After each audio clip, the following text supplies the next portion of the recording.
welcome to Great American Ballpark. The Pirates, yes, opened up the regular season with a great promise here at the home, the new home of the Cincinnati Reds. Things indeed have changed. Greg Brown along with Bob Walk.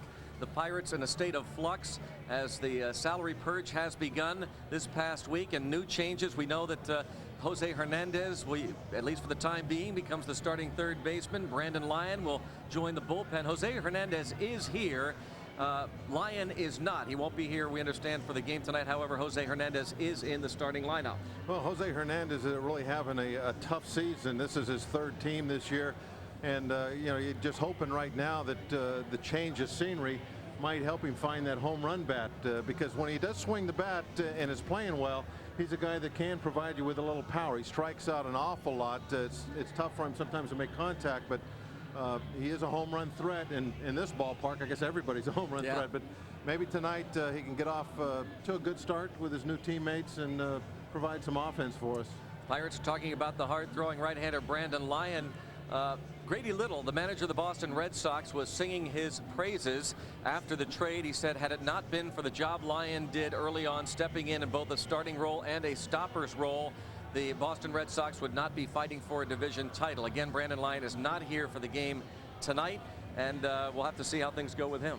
Well, I talked to Mac a little bit about how he was going to use him, and he said that he's not going to be afraid to put him in at the end of a ball game. Going to put him in tight situations. He does have closer experience, of course, but maybe not necessarily a closer. He's going to go ahead and stick with Lincoln for a while and see how Mike handles that role. He's got 2 quick saves for us, and just going to go with a hot hand. It'll be Lincoln for right now, but Lyon definitely in line to maybe get that job before the end of the season. See how it goes.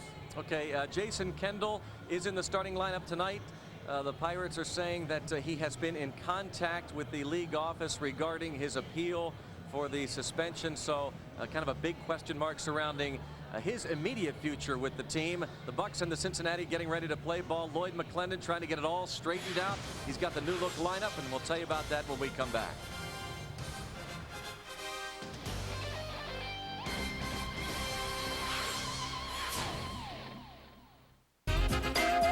You're watching Fox Sports Net. Pirates baseball on Fox Sports Net is brought to you by Toyota and the very affordable Toyota Echo. Get the feeling, Toyota. By Rocky Mountain Cold Coors Light, cold down easy. And by the MEC Racing Network. The Meadows and MEC off-track locations are the perfect places for men's night out. Great American Ballpark, first of 2 with the Reds.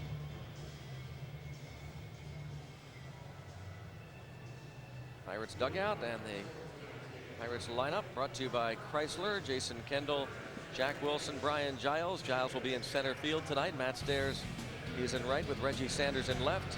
Randall Simon at first base. Jose Hernandez, you see on your screen, is starting at third base. Then Abraham Nunez and Jeff Suppan.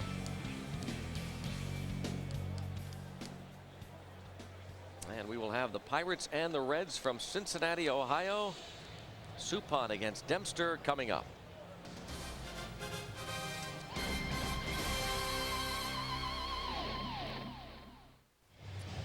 Jason Kendall will lead off for the Pirates against Ryan Dempster.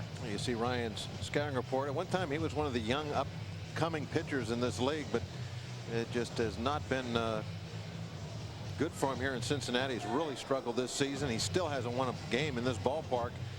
And as you see by those career numbers, Giles and Kendall are wearing him out.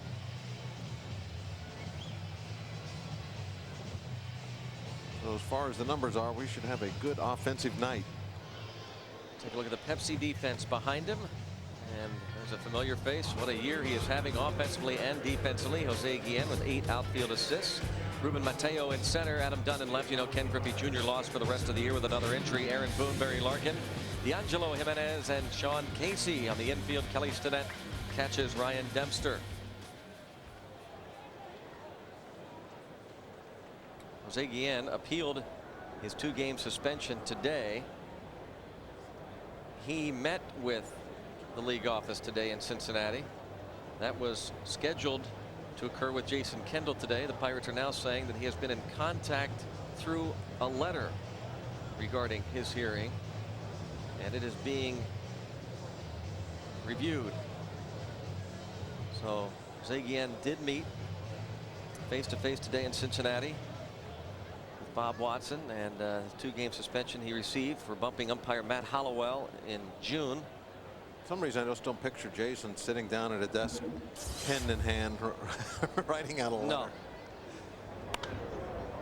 Kendall pops this pitch up. Foul territory, and the shortstop Larkin. By the way, Jose Guillen, the ruling will not be announced today, was not announced today. It should come rather quickly.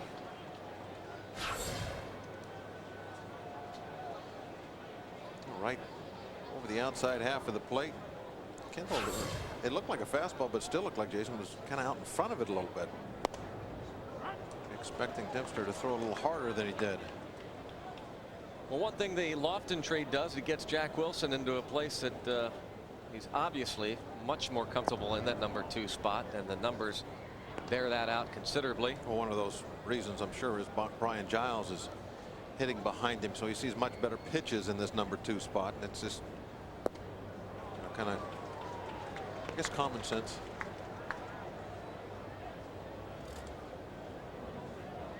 See what he's done the last 6 games.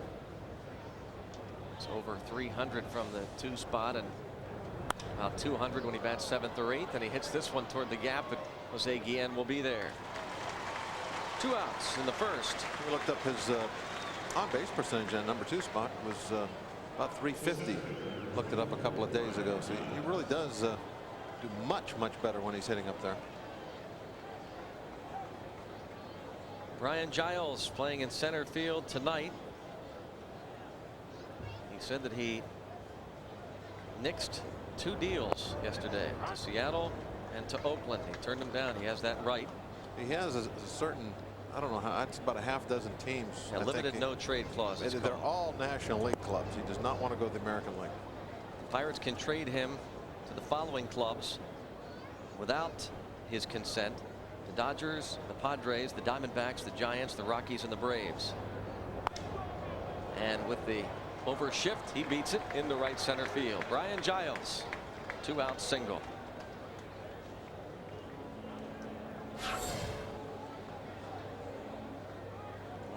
Change up, it looked like. Nice little tail down and away. Didn't work though. Matt Stairs likes to swing for the river. Well, he can do that here too. Yeah. That river's a long ways away here though.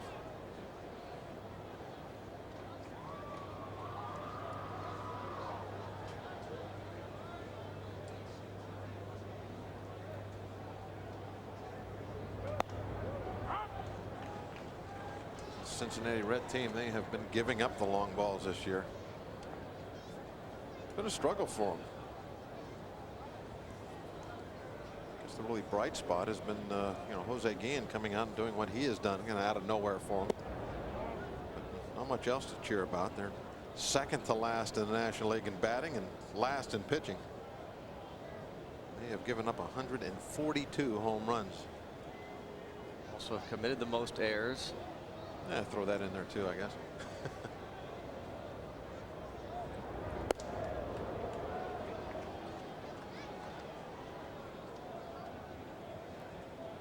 Dempster 3-7, 6.60 earned run average.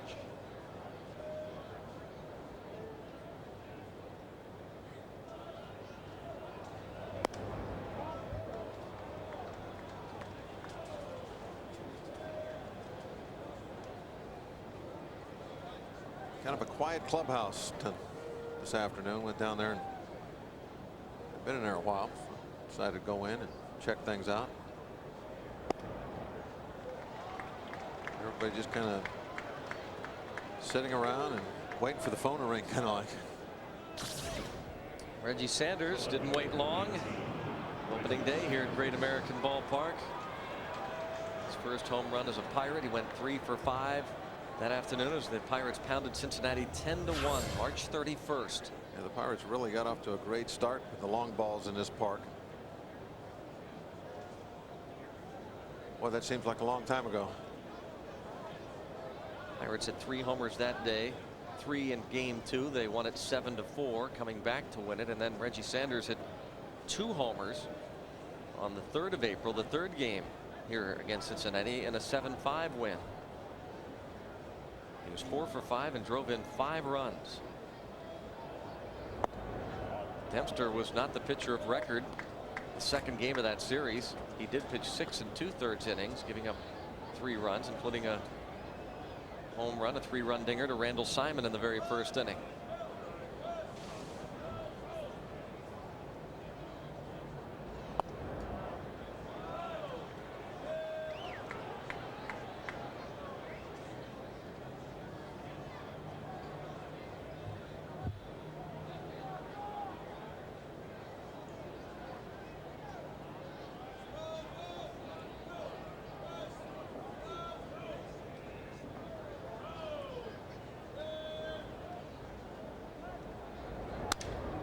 Might have broken his bat. Fly ball left center. Dunn got a late start, but makes the catch. Bottom of the 1st. Jeff Suppan takes the hill. Bob Boone's Reds are 10.5 games behind. They're in 5th place in the 6-team National League Central, 1 game back of Pittsburgh. His Dodge lineup features the switch-hitting second baseman D'Angelo Jimenez, Barry Larkin, Jose Guillen, Sean Casey, the Upper St. Clair native, Aaron Boone at 3rd, Ruben Mateo in center, Adam Dunn in left, and Kelly Stinnett doing the catching again for Ryan Dempster, while Jeff Suppan looks for his 10th win of the season. He's won 4 straight starts. Look at his PNC scouting report.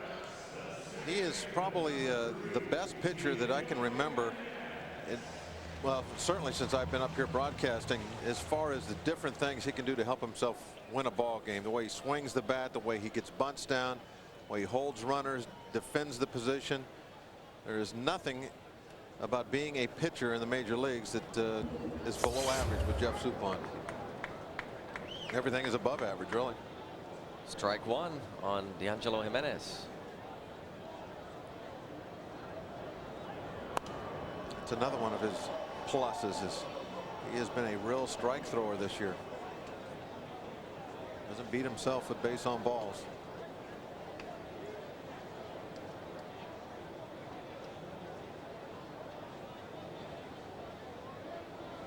Brewers manager Ned Yost, after Suppan went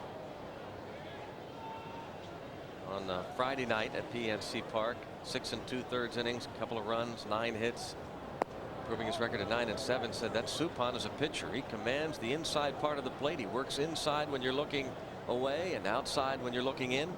He's a true pitcher in every sense of the word.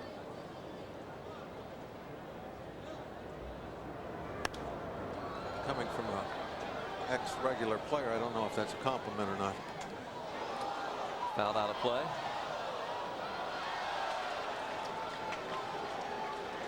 There's a little friction between the pitchers and the players. Ned Yost, I don't. No, I was just kidding. It was a compliment, I'm sure. No, I think probably was complimenting him.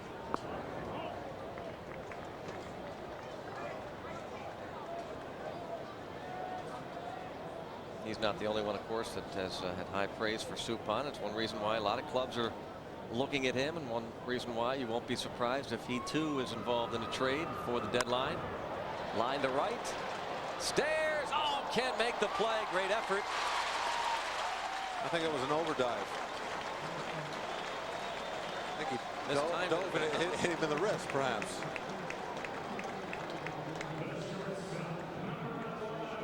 Watch the flight of the baseball and see where it hits. Oh, no, it didn't hit him in the wrist. Hit the thumb of his glove. That's where it bounced off. So he did have the glove in the right spot. Just needed to get it up a little higher than where he had it. So I guess it wasn't in the right spot.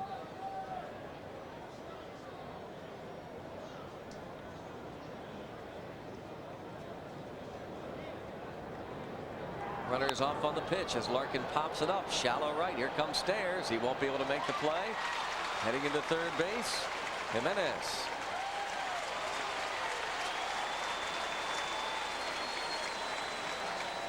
A little hit and run paid off. Jimenez stopped at second base to see if that ball was going to drop in. And I thought that was going to be a mistake. He made it into third anyway. On a hit and run, a ball like that, you're going to be doubled off no matter what. Just keep running. Take a look at the Pennsylvania Lottery League leaders, team homers. Reds right behind Atlanta. They give him up, but they also get him out. Jose Guillen in his 20th yesterday, and he is third in the National League in hitting, .340 average, behind Albert Pujols and Todd Helton. The former Pirate with 55 RBIs. And he goes the other way, and he drives in another. And he's going to head to second. Stairs, throws. Guillen in there. Second and third, 1-0 Reds.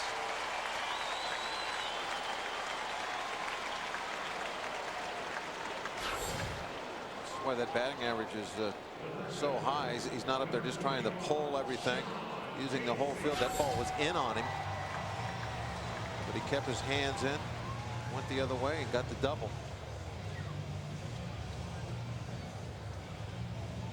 Brings up Sean Casey, hitting .305, 10 homers, 49 runs batted in for Sean Casey. That's one of those cases, Greg, where, you know, if you're looking to pull that pitch, half the time you're going to hit a ground ball to the left side, and that's going to be a double play.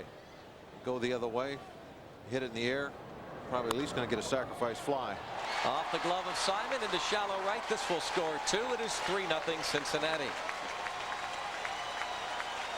Well, this is not starting off very well. Our best pitcher on the mound, and we're down 3 runs after 4 hitters. Breaking ball down and in. Randall, that looked like an overdrive. Ball actually, I think, went underneath his body as he was diving for it.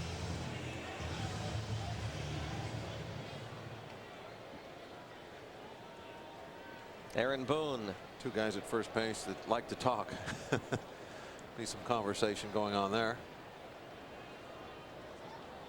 Boone leads the club with 61 RBIs before Ramirez was traded to the Cubs. The Reds apparently were talking to Chicago about maybe moving Boone. Rumors are that they're still having discussions with some other teams who would like to have an all-around solid third baseman like Aaron Boone.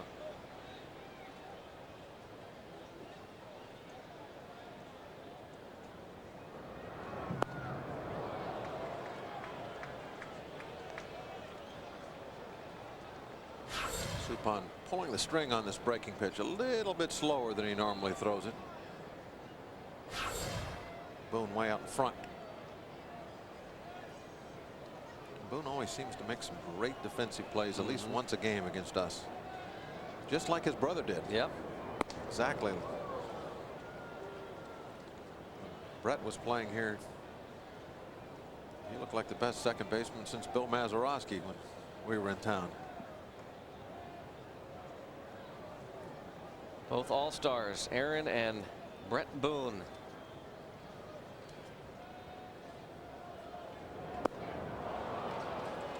Suppan gets him for the first out. Got him with the slow stuff. Same pitch as before, real slow off-speed pitch, and number 17 takes the long walk back.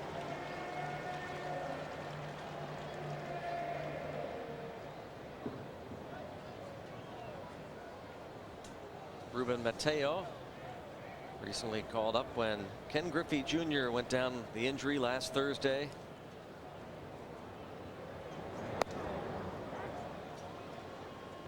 Griffey at the age of 33, out for the rest of the year with a shredded tendon on the outside of his right foot.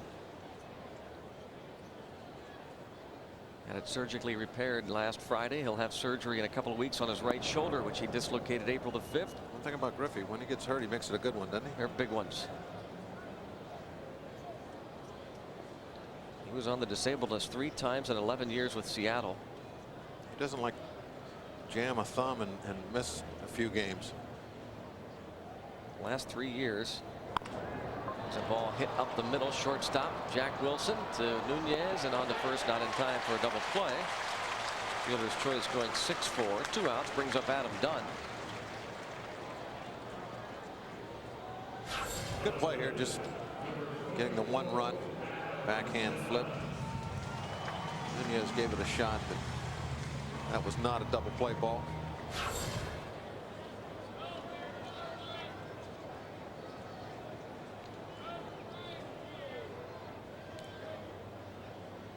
That'll bring up Dave Kingman. I mean Adam Dunn. Kingman-like year. Yeah. He could become the 3rd player ever to have 25 homers in a season while hitting under 200, joining Dave Kingman. If you throw it where he's swinging, you're in trouble. Rob Deere and Mark McGwire.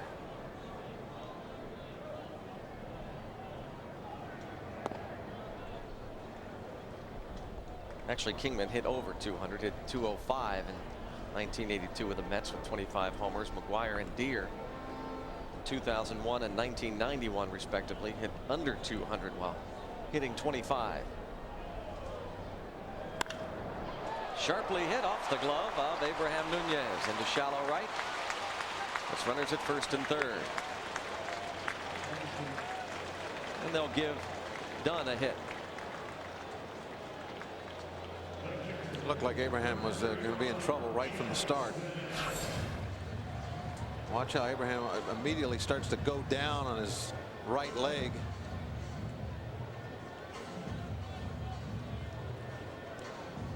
Looked like maybe Abraham was just thinking about trying to slide in front of that ball. Maybe take it off the back of his leg and knock it down, but it bounced right over the top of him. Kelly Stinnett hitting .257, 3 homers, 17 RBIs.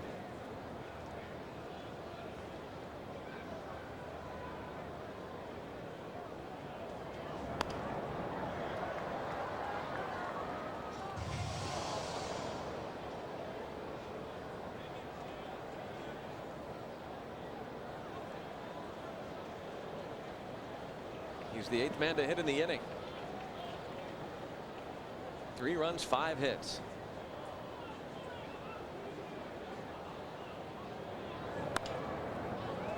There's Jose Hernandez, one of the new Pirates, and it goes 5-3.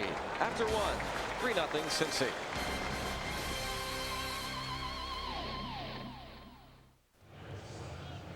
Nothing Reds, 2nd inning. Linda Boyer of Osterburg, Pennsylvania. Giant Eagle home run hitters contested. Randall Simon, Jose Hernandez, Abraham Nunez due up for Pittsburgh.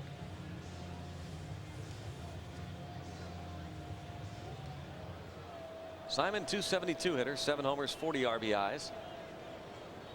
Dempster's given up 13 homers.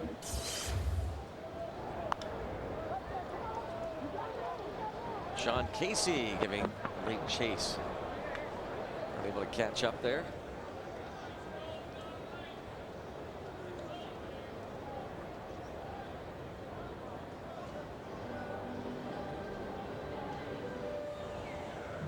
I can imagine what you think about when Randall is up there and you're pitching to him.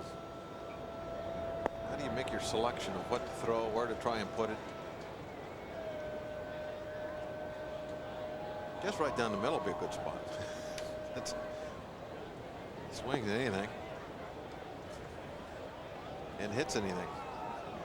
We've seen him this year just smoke balls that just about to bounce in the dirt. Balls over his head.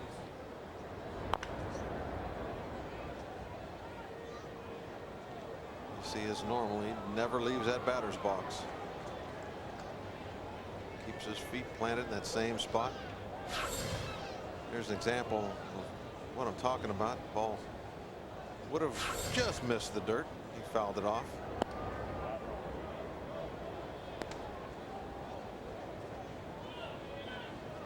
Two and two. Simon versus Dempster.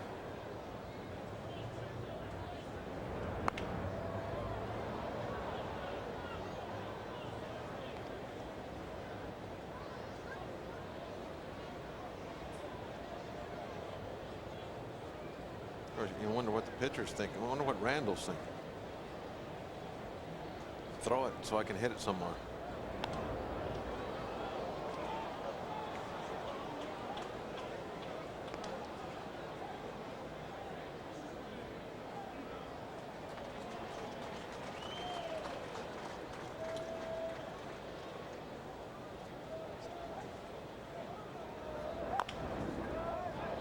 He doesn't get many infield hits.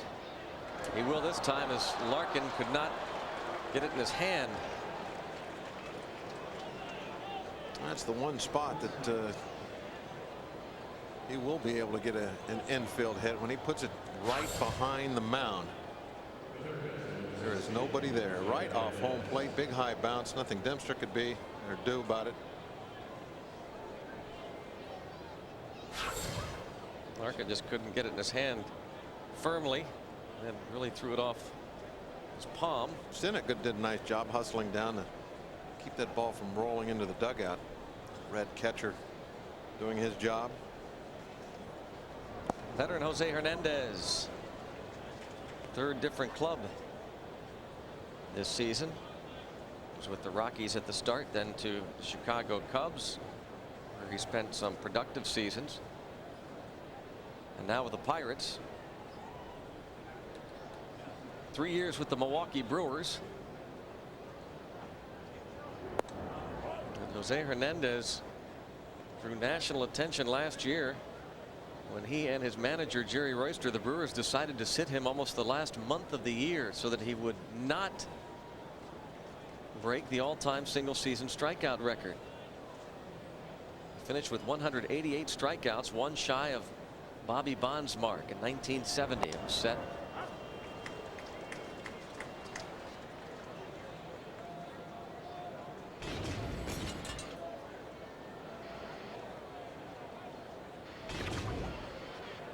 This year, 30 walks, 121 strikeouts. Once again, leads the league in Ks.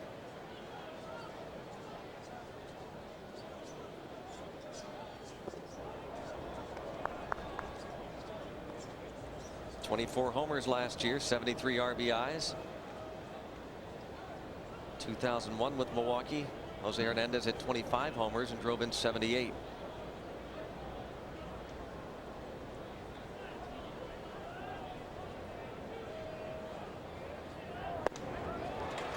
Dempster strikes out Jose Hernandez.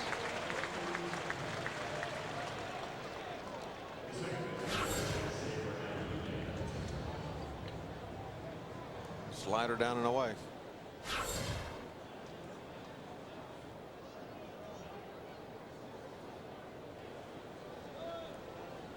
Abraham Nunez hitting .220.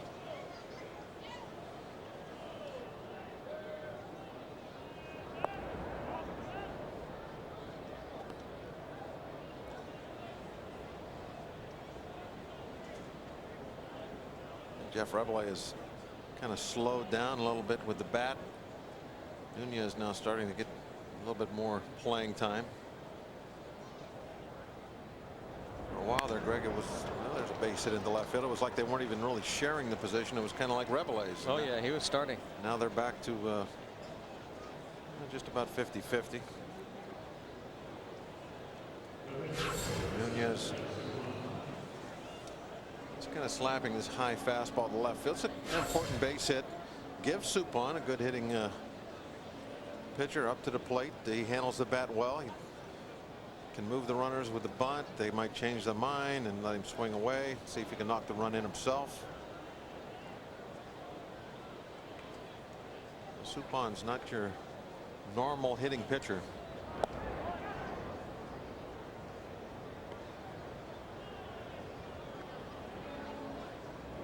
Right now they're going to give Suppan the left side. Bowen, at least on that pitch, was staying back. Randall Simon is so slow. Nothing you can do there. Sacrifice goes 1-4. Moves Simon to third, Nunez to second. If in this situation, Greg, it doesn't matter how slow that runner is at second base. I mean, he could just be a real snail. You put that ball on the left side, make the third baseman charge as Boone did there. I mean, you and I could go to third base, although you're much faster than I am. Thanks. I used to be able to run, but I'm very slow now. But I could have made it on that one. They're a perfect example of what I was talking about earlier with Suppan. I mean, there's nothing that he has, no weak spots in his game.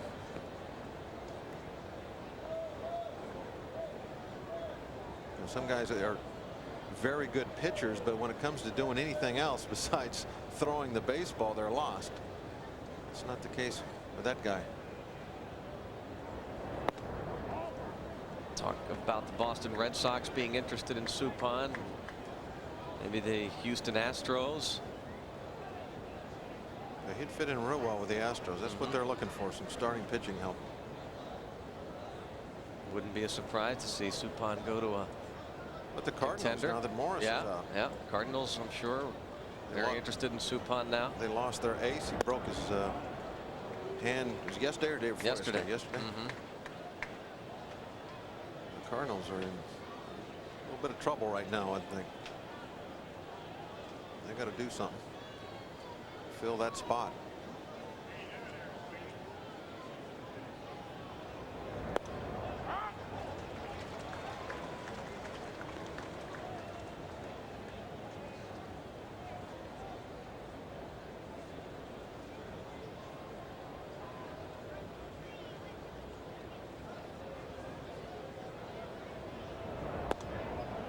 Kendall walks to load him up for Jack Wilson. I asked Jason about bunting yesterday.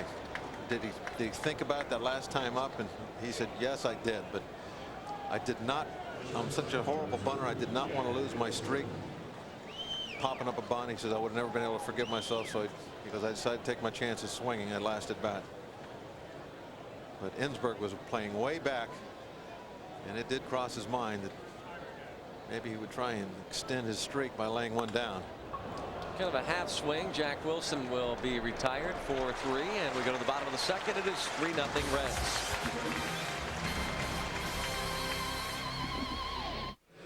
Back Coors Light, what's on tap tomorrow? 12:35 game, radio network only. Airtime for the pregame is 12:10. Jeff D'Amico starts for the Pirates against Jimmy Haynes.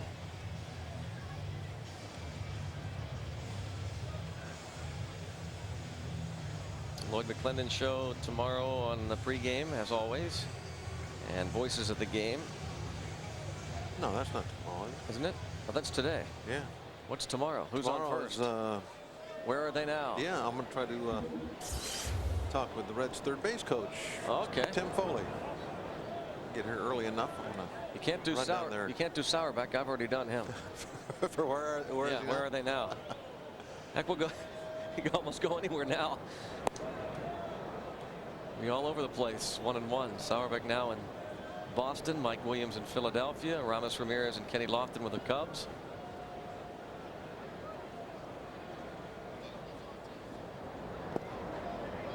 What about Friday? What are you going to do? Closer's corner. Well, no longer Mike Williams. Yeah, I'm not sure for a permanent deal, but for right now, I think Friday I'm going to talk to Mike Lincoln since he's kind of inherited that role. So for now, he's going to inherit that show. He doesn't know it yet. That's the way it's going to go. Mike. Double duty, Mike. You're the closer for the time being, and you're also on Closer's Corner with Bob Walk Friday on the radio, just so you know. He knows now. He's done a heck of a job in the 2 appearances he's made. Mike Lincoln.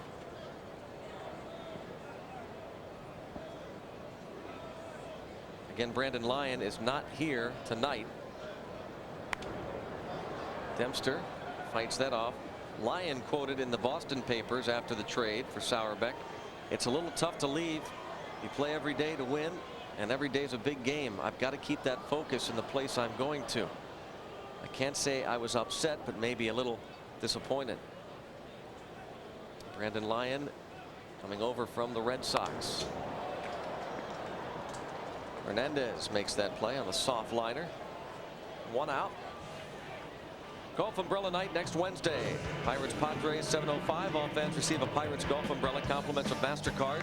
1-877-893-BUCKS or PittsburghPirates.com or PNC Park ticket office.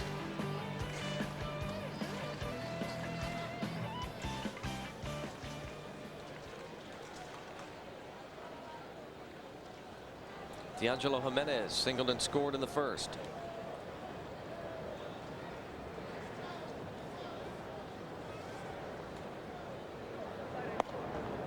This guy was one time a top prospect in the Yankees organization. but was involved in a near fatal car accident. Strokes this one to left center. And off another glove. Let's see. Stairs, Nunez, Simon, now Giles. Balls have been hit off gloves of those 4 players. That's a double. Well, we had a couple of overdives. This was a gator arm. An alligator just can't reach that. Get that little short arm.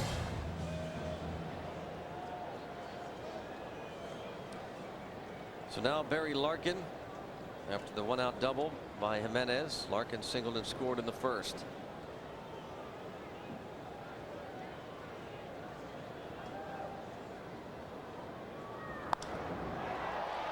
Straightaway center, Giles. Jimenez will tag and go to third. No harm in that. 2 outs.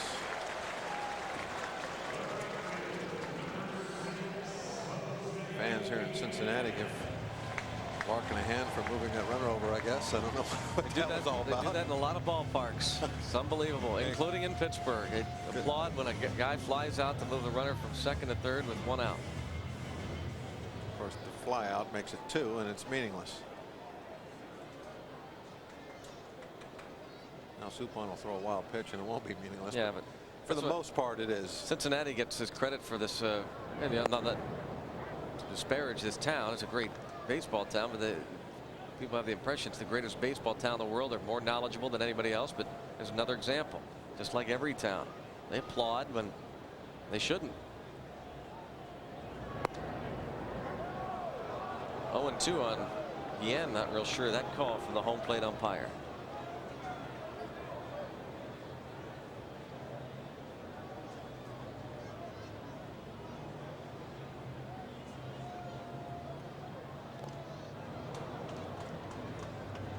Stays 0-2. Again, be a free agent after this season. He has told many, including Steve Blass on a radio pregame show last time the Reds were in Pittsburgh, that he would love to come back to the Pirates. Quoted in today's papers saying he'd love to return to the Reds.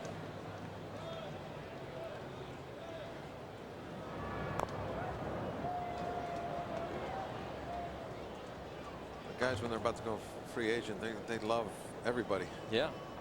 They want as many offers as they can. They want everyone competing.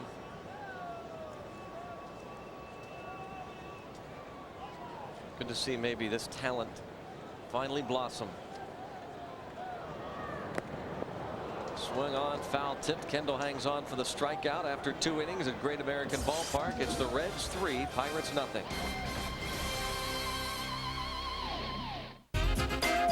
You're watching Fox Sports Net. Pirates baseball on Fox Sports Net is brought to you by your Pittsburgh Jeep dealers. Only in a Jeep 4x4. Jeep. And by Pepsi, the joy of Pepsi.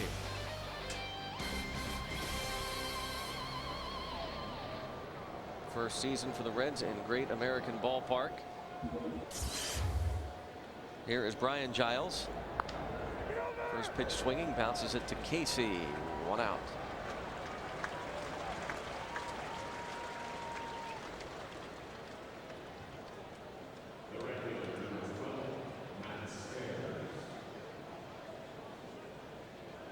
Matt Stairs walked in the first. Unlike some of the veterans who now seeing the white flag, kind of anxious to move on and go to a winner, Giles and Kendall would welcome a trade. Matt Stairs would like to stay. Yep, still says no matter what, he does not want to go anywhere. Wants to hang it up as a Pirate. Very comfortable in Pittsburgh. Likes the ballpark, the city, and wants to go nowhere. But the way he has been swinging the bat this year, Might hurt him. in part-time play, he's got 11 home runs, hitting .287. Somebody looking for a guy that swings from the left side of the plate, that's got power. Pinch hitter, DH, play a little outfield, first base. Somebody might take a run at him for the stretch run. Right now, I don't think anybody can feel real safe.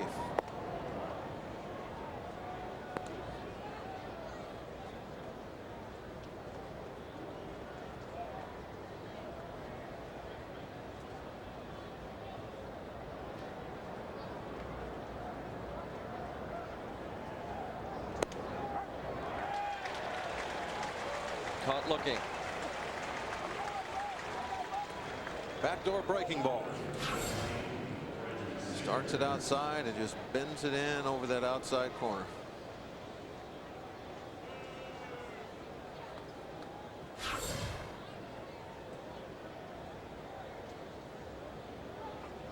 Watch that replay at home. You might think, where's the bend? But believe me, it does move sideways. Just that camera angle looks like the ball just kind of goes straight down. The camera angle will exaggerate the break of a left-handed pitcher and make a right-hander's breaking ball not look like it's doing all that much.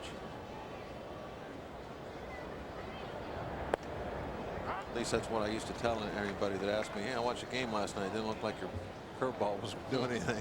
I said, it's just a camera angle. Don't worry about it.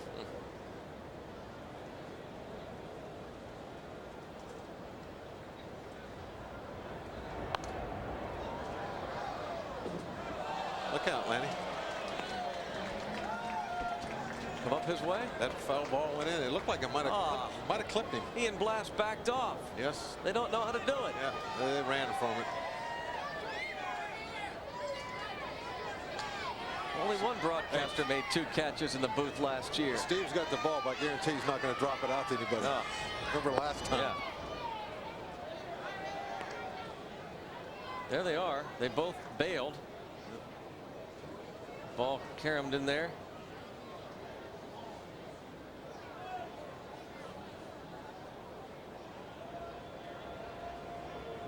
I forget who that announcer was that made 2 tremendous catches last year. One-handed, while holding a pen in the other. I don't remember. I don't either.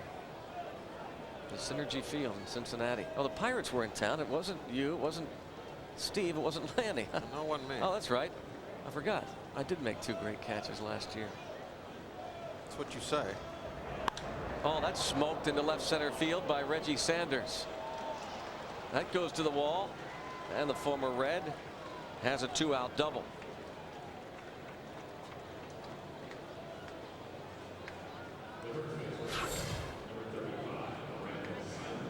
Outside half. Well, anytime Reggie hits one this hard, you can bet it's on the outside half of the plate. That's where he loves the baseball. So he gets himself into scoring position with a couple outs. See if Randall Simon can get him home.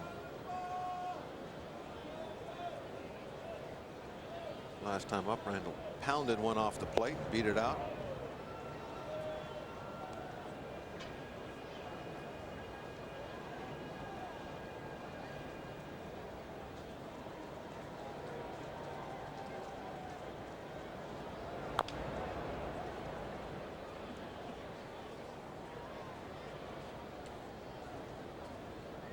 Ball to strike, 2 outs. Sanders at second. 3-0 Reds. They scored 3 in the first.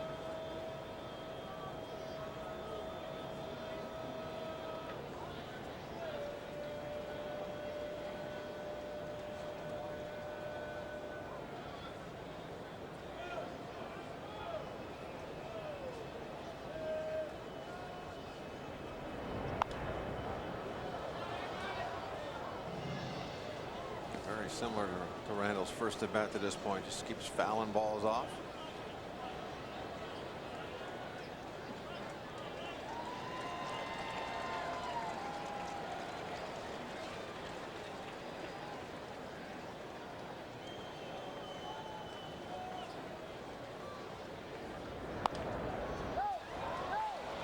Catch up ball, Greg. Not going to be able to get to that one. Nor is the guy that brought the glove.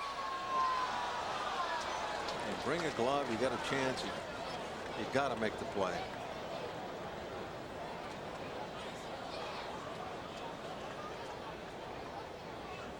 Boy, it's a gorgeous night here in Cincinnati. It's this time of year, it just can be miserable, but Yeah, they have a nice crowd here tonight, spectacular. too. Yeah, they Quite do. a few folks come out on a weeknight.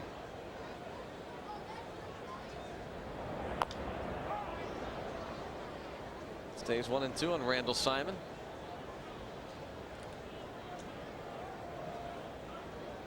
Good look there at this brand new ballpark.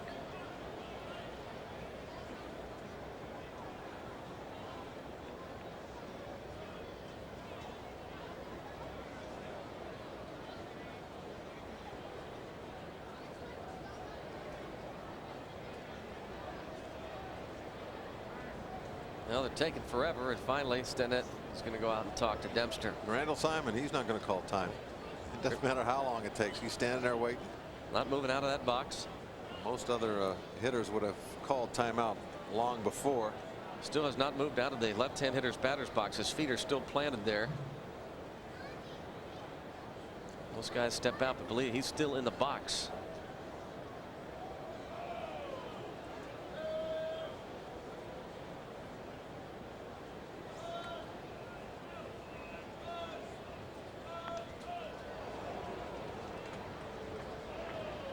I've said this before, Greg. It's like Randall when he was young spent a lot of time in those batting cages putting the quarters in. Yep.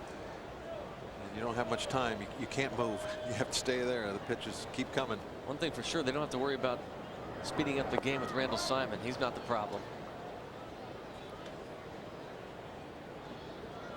And some of the things they have implemented actually, in all seriousness, has helped. It's shaved off several minutes average time a game.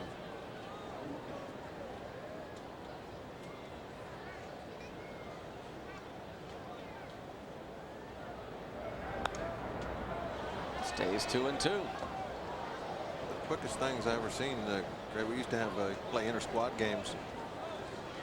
Sometimes they wanted things to quicken up, stuff go fast. So everybody got in there. It was a 1-1 count. Oh, And that really speeds things up. Pitchers throw strikes. Oh. The hitters swing the bat. stays 2-2. Obviously, that you wouldn't do that. You wouldn't change the game of baseball like that. But it does make it quicker. But that's the way, Randall Simon kind of approaches things. Like it's a 1-1 count before he sees the first pitch.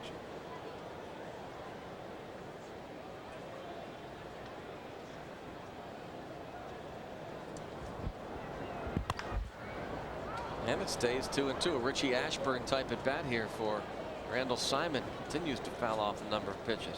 By the way, last night's game in Pittsburgh, 2 hours and 17 minutes. Pirates were 3 hit by Jeremy Robertson, Brad Lidge, and Billy Wagner.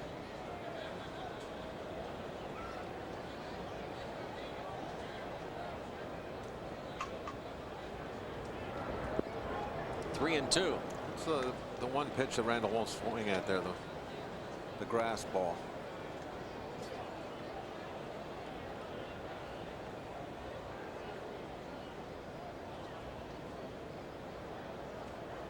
Dempster having to expend a lot of energy just for this one at bat.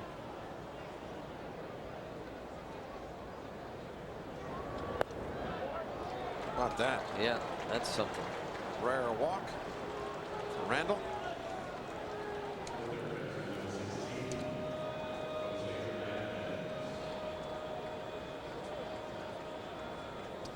That's his 4th walk in his last 39 games.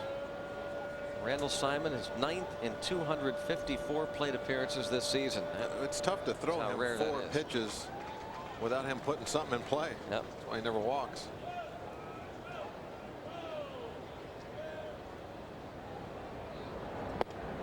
What a game-tying home run here to break in style with the new club.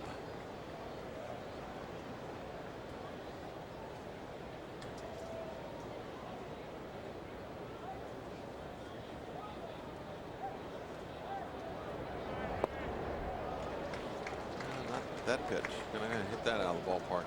Jose Hernandez, an all-star last year with the Milwaukee Brewers. Has been to the postseason, 1998. with the Chicago Cubs all the way to the World Series with the Atlanta Braves in 1999.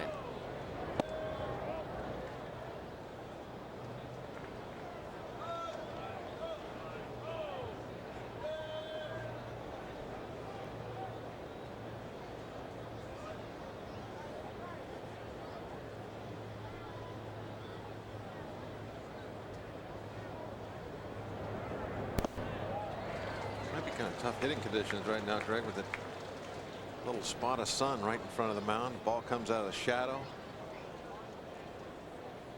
And then it goes into the sun, and then by the time it gets down to the plate, back in the shadows again.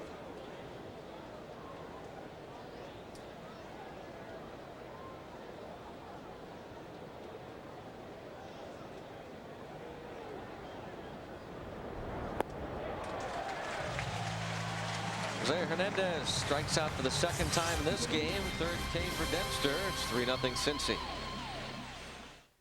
Reds lead 3-0 going to the bottom of the third. Floppy hat night Friday, August 1st versus the Colorado Rockies. 7:05. All fans receive a reversible Pirates floppy hat. Compliments of MasterCard.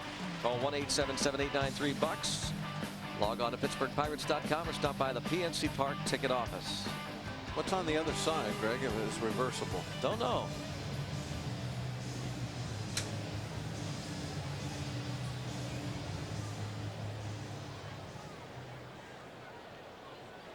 Here's Sean Casey. He singled in a pair of runs in the first.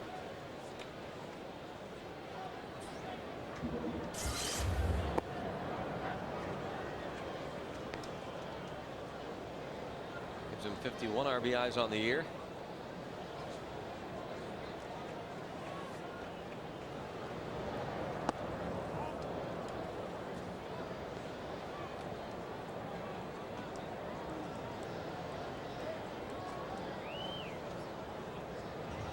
Leads the club in hits. Kind of having a slow year with the RBI numbers. 50. 51, I guess now. Two-time All-Star 1999 and the 2001 season.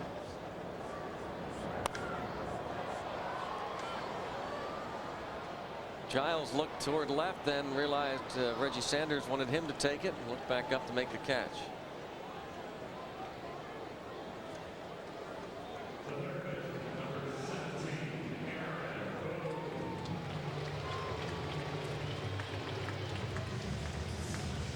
Aaron Boone struck out in the first. See if Aaron Boone makes a little adjustment. He was way out in front of everything that first time up.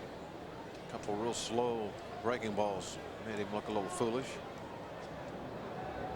And he looks at another slow one go by in the strike zone for strike one.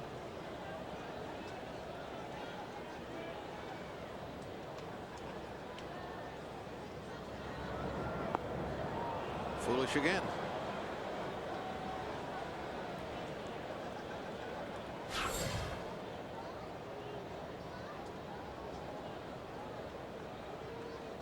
Good swing.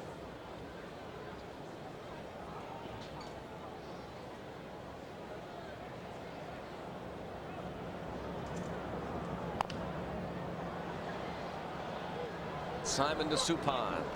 2 outs. Suppan there in plenty of time for the out.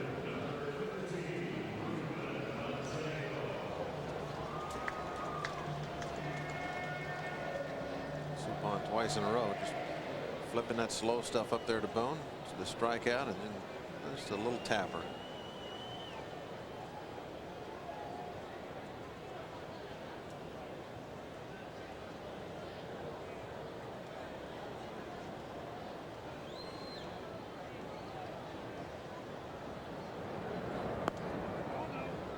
Ruben Mateo in his 6th game since being promoted, having his contract purchased last week from Louisville when Ken Griffey went down.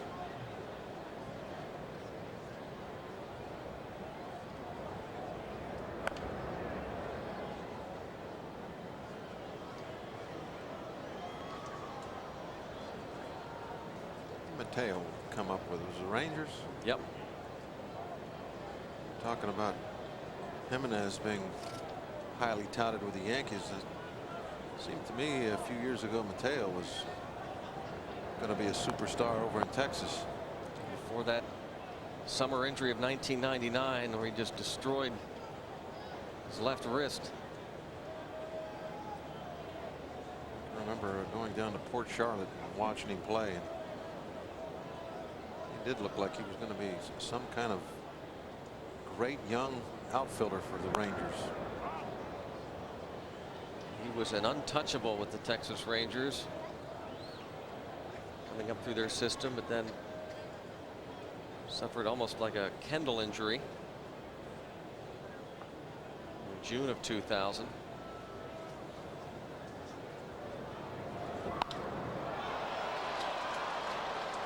Sanders on the track. And the Reds go down in order through 3. Reds lead at 3-0. We're back. It's time now for the Aflac Trivia question. Who holds the Reds record for home runs in a season by a third baseman? As you look at Aaron Boone, has 18 homers this year. Hit solidly, but right at Sean Casey, and Abraham Nunez, who singled the other way his first time up, grounds out to start the 4th. Well, let me give this some thought, Greg. Third baseman.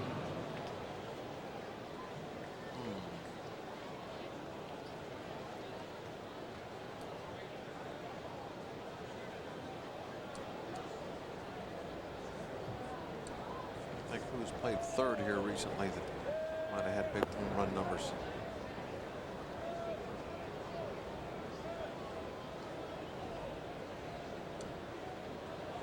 You know the answer, right? I do. So you can't guess. Look at this. That guy can do it all. Another hit. Nothing he can't do.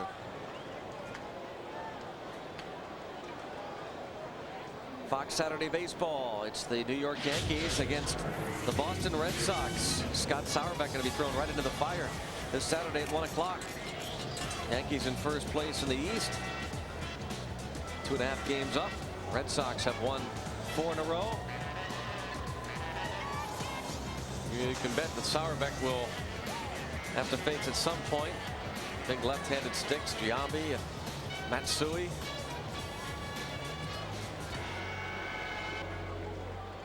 He said, Pirate fans, be watching, because if I'm called upon that very first game, I will get the baseball, and before facing that first batter, I will step off the mound, take a look around, and take it all in. And then throw a curveball. Yeah. To no one's surprise.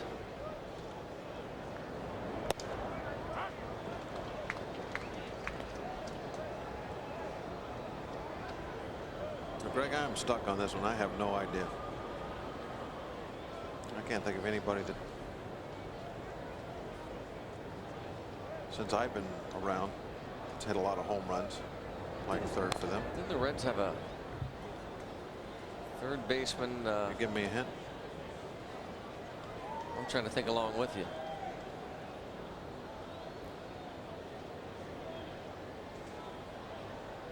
We had a nickname too. Because there was Rose and then Ray Knight. Ray Knight hit some home runs, but not a ton. Was his nickname Spuds? No. What was his nickname? Oh, Sabo. He wasn't a big home run guy, though. Didn't he have a big year, home run year? He was on the All-Star team in '88.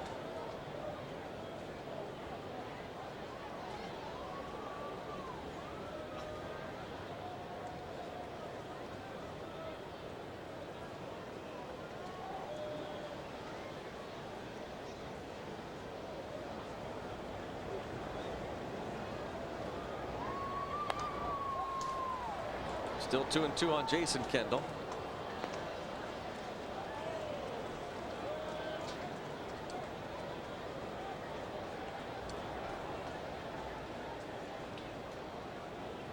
Spuds McKenzie.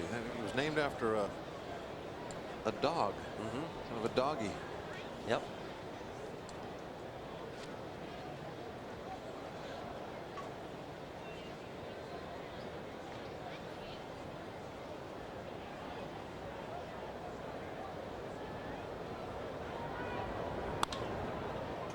Base hit for Kendall, who had his hitting streak snapped yesterday at 23 straight. And now, with runners at first and second, it's Jack Wilson.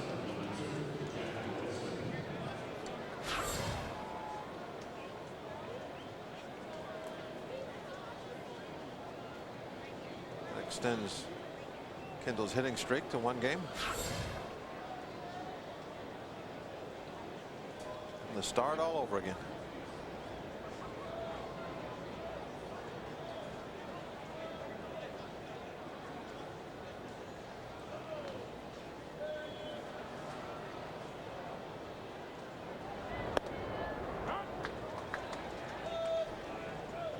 Jack Wilson has flied to right and grounded out.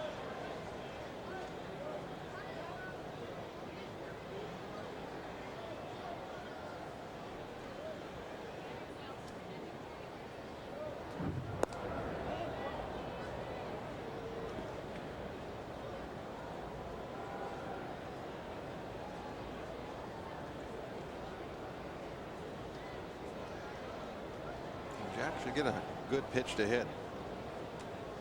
Runner's already on base, and Giles in that on deck circle. Dempster wants to go after Jack in this situation. Yan back to the track.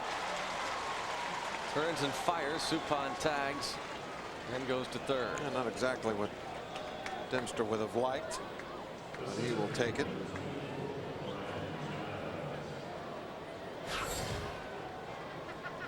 Preferred to try and get a little ground ball there for a double play, but Jack was able to lift it into the air, so Giles will get his opportunity.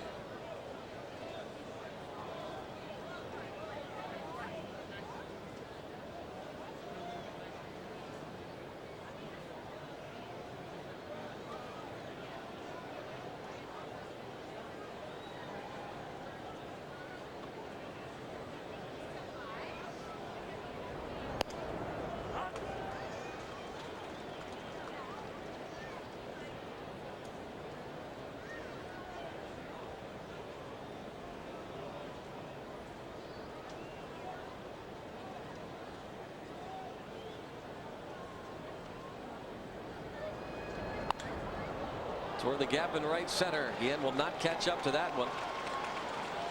Giles winds up at second with a double. Kendall heading home. Giles going to keep going toward third. Kendall scores. Giles is out. 2-run double for Giles, and it makes it a 1-run game.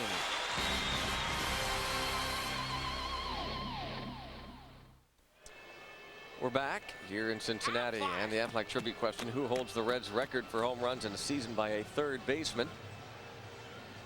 We don't think of him as a third baseman, but he did indeed come up as a third baseman. Tony Perez, 40 homers in 1970, was third in the National League that year. 129 RBIs, ranked him second. 7-time All-Star. Played third base for 5 seasons. Nicknamed Doggy. Yep, from 67 to 1971, and Dennis Menke took over full-time work at third base the following year. Tony Perez, Hall of Famer.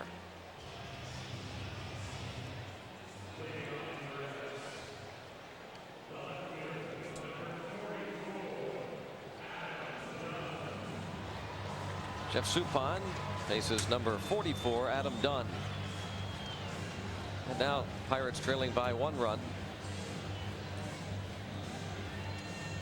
Suppan's kind of got everything settled down on his end also. Pirates definitely right back in the ball game.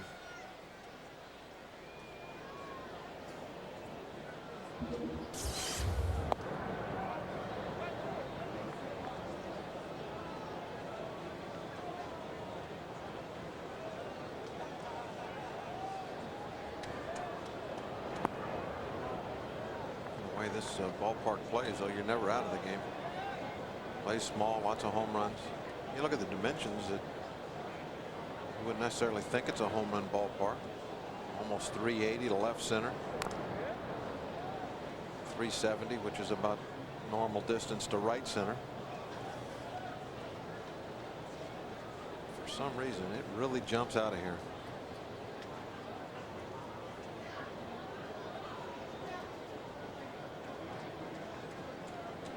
Not real deep right down the lines. That could be a little further. Reds batters are on pace to hit 215 homers and challenge the team's single season record set in 1956. They're also on pace to strike out a franchise record 1,330 times. They'd lead the majors, having punched out 815 times.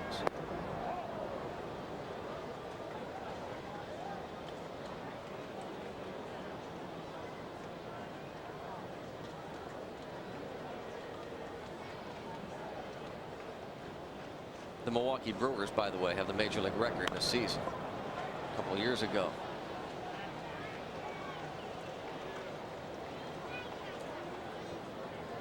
Simon steps on the bag, 1 out. Adam Dunn retired. And now Kelly Stinnett, the 8th man in the order. Suppan has found something tonight that is really working for him. After that first inning, he started going to that real slow curveball, and Cincinnati Red hitters not having much success with that. I believe that's what he just got done to tap out on. There it is again. Stinnett out in front.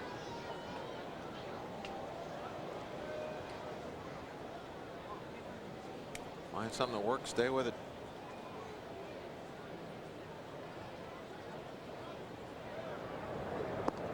He did.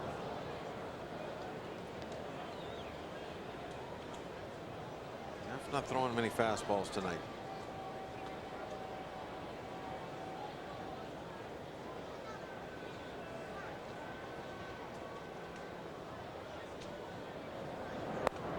There's one, perfectly placed.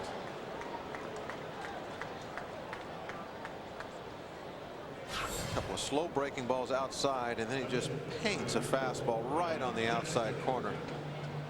Stinnett telling himself, you know, don't swing at that pitch away. Stay back, stay back. And then it's a strike.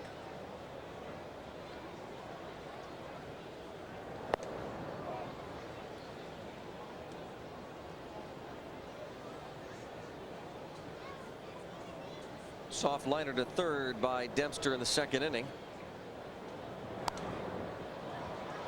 1 hit in 30 at bats this season.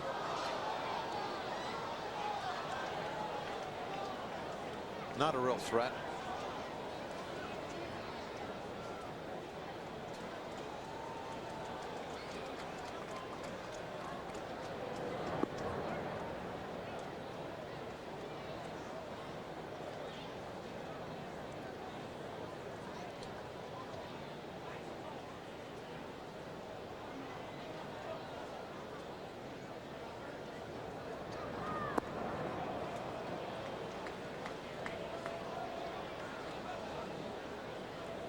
Going to really have to ice down that elbow tonight.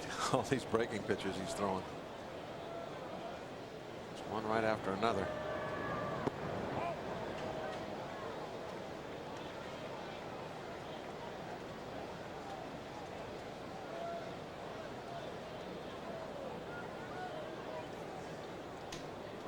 Three and two.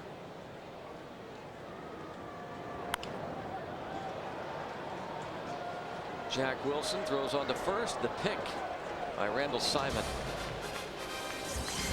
3-2 Reds. Kind of like Chris Benson, Kip Wells, good young arms. Come see us play. We just love coming up to the games. We enjoy the atmosphere. I like the pierogi races. It's a fun night for family. Come see us play. It's just so much fun to watch baseball and to watch the Pirates. I've been in a lot of ballparks. This is fantastic. Come see us play. The Pirates play the Rockies August 2nd. Enjoy a fireworks spectacular after the game. Compliments of Cons. For tickets, call 1-877-893-BUCKS. 3-2 Cincinnati. Keep cool as the summer heats up by sporting your summer baseball apparel. Get authentic Major League Baseball caps, jerseys, shirts, and more at PittsburghPirates.com. Shop PittsburghPirates.com for all things baseball. Get a hat just like that one. Except without the salt stain on it, though. They'll be clean, brand new. That's customized. A lot of hard work to get your hat looking like that.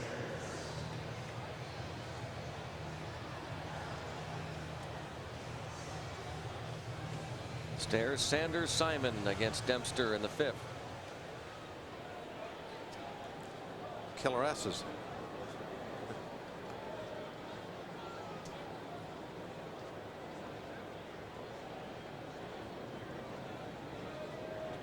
This S has walked and struck out.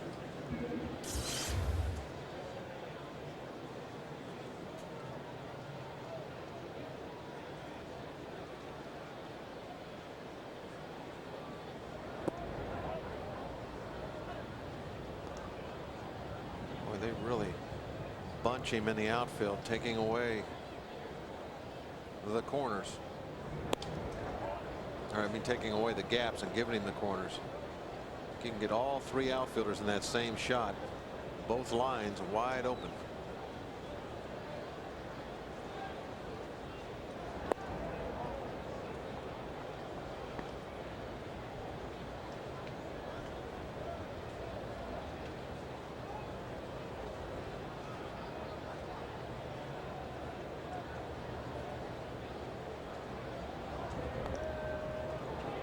Swinging at the 3-0. It's 3-1.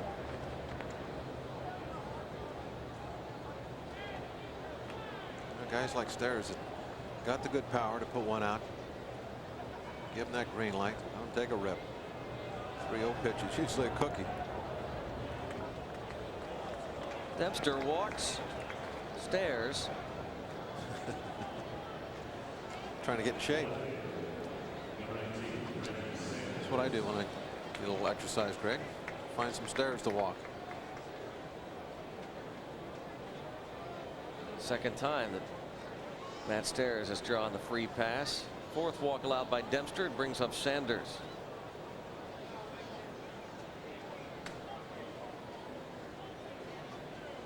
Reggie got a pitch out over the plate the last time and drove it hard into the gap.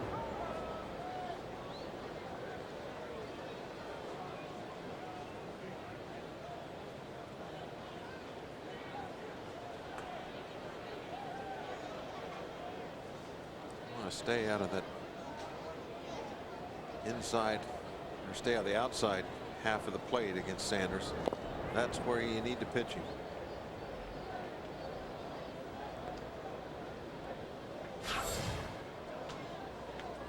Stennett put in the glove right in there where he wants it.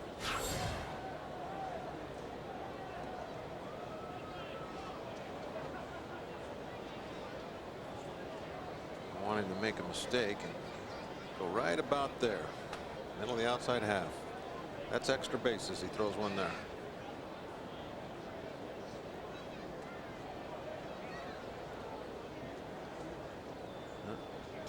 Go back in there. Oh, that's the pitch, Reg. That's the mistake he made. Stennett wants an inside fastball just like the other one. And look at that, right in the sweet spot. Reggie wants that one back.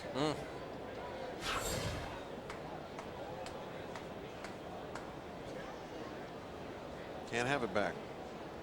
No mulligans.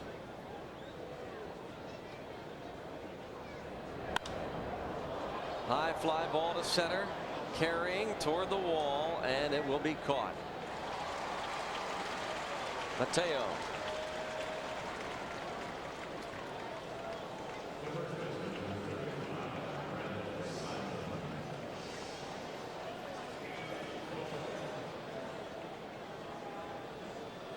Randall Simon a long at bat in the 3rd inning, drew a walk.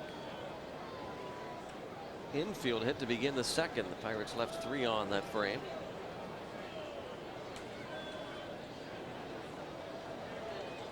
Stennett taking his time looking over at Bob Boone.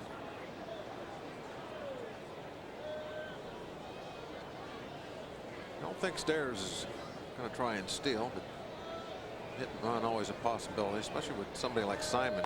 He knows. Oh my goodness, is that crushed? That might make the river. Oh. Tremendous blast by Randall Simon, and the Pirates lead it. I was about to say, Randall can always put the wood to the baseball. Doesn't swing and miss much, so he's a good, really kind of a good hit and run guy. Well, he put the wood to that one.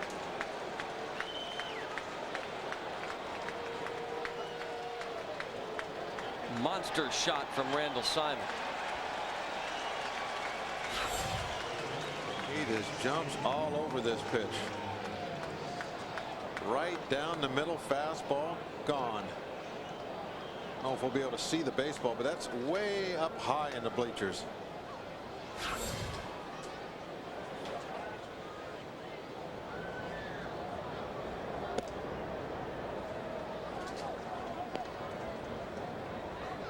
Number 8 for Simon. Titanic shot. With those runs, more Pirates safe at home. 1-800-SAFE-AUTO donates $5 to the Special Olympics for every run the Pirates score this season.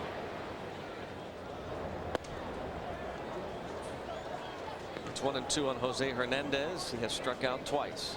His Pirates debut. 123 on the year. The single season record belongs to Bobby Bonds. 189 strikeouts.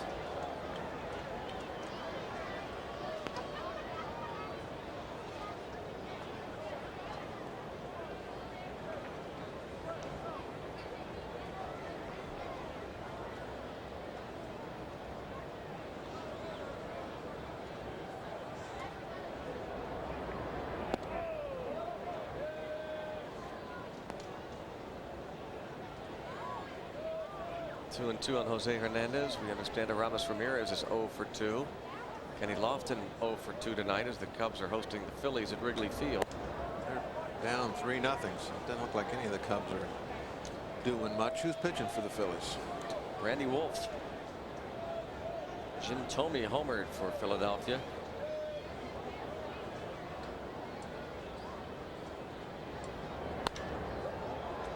Hernandez bounces to Jimenez. 2 outs.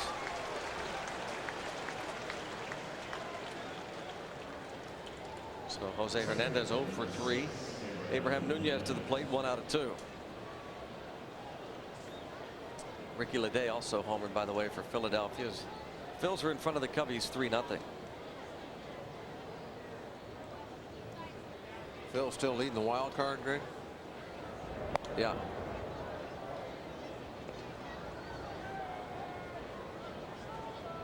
About a game up on Arizona, I believe. That's their only hope. They are going to catch the Braves. Dunn's going to catch that one. Nobody catching Randall Simon's blast.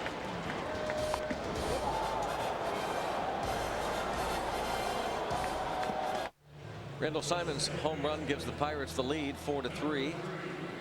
Saturday night, Washington Wild Things baseball will be coming your way on Fox Sports Net, 7 o'clock against Kalamazoo Kings. Wild Things third place in the East, 4 games back, but holding the last playoff spot. Washington has the top offense in the league, first in homers and runs scored, and first in hitting. Kalamazoo Kings against the Washington Wild Things on Fox Sports Net Saturday at 7.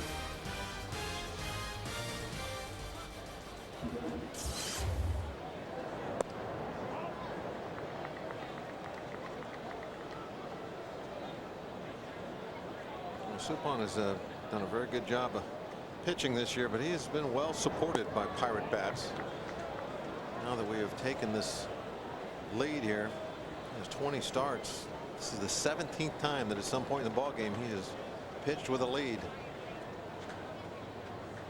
Randall Simon's big home run gives it to him tonight. Routine fly ball to Giles. A win tonight, and Jeff Suppan matches his career high. He has won 10 games in his career 3 times consecutively with the Royals from 1999 through 2001. Each of those 3 years won 10 games.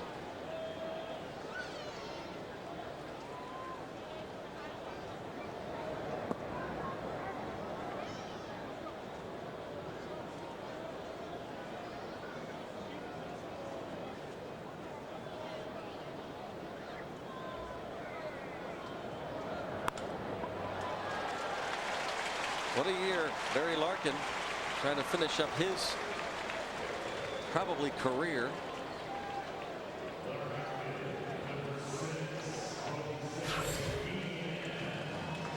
And an amazing career it is, and one of the few ball players in today's game that's been able to do it wearing that same uniform. From Cincinnati, played his entire career here.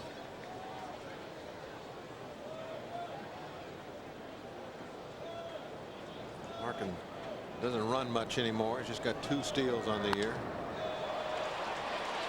Toward the gap, and Jose Guillen is going to get another RBI.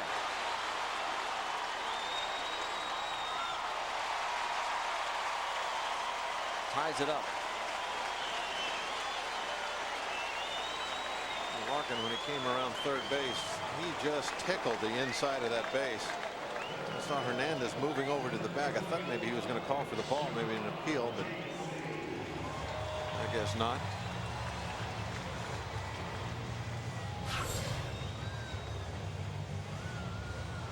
Ian driving this ball in the gap. Watch Larkin when he just touches the very inside corner.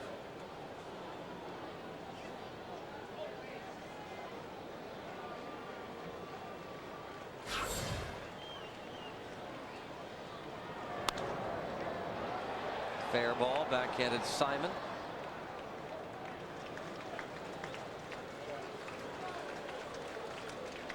Nice play by Randall, saving a run, stopping this ball from getting down the chalk line. Takes it himself.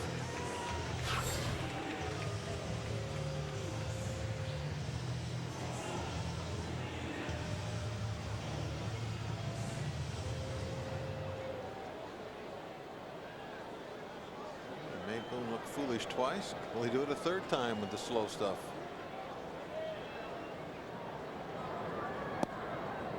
Trying to cross him up, making an adjustment. That's what a starting pitcher kind of has to do a little bit. Figuring that maybe Boone would be really conscious of the slow ball. Start him off with a fastball inside. Then back to the hook.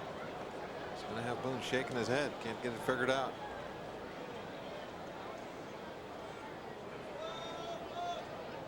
Yep, there's the shake of the head. Knew that was coming.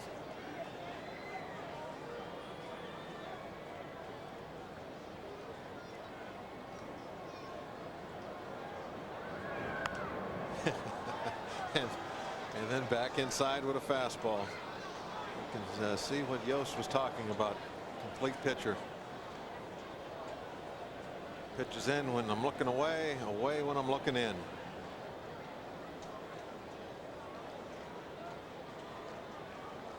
So where's he going to go, Greg? Whatever the opposite of what Boone is thinking. Or is he going to go right? Going to go back in there. Whoa, look out. Let him get a good look at that baseball.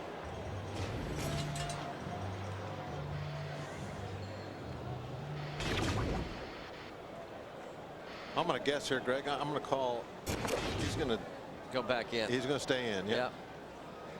Boone thinks he's setting up. Nope, they are going to go away. Should have went in.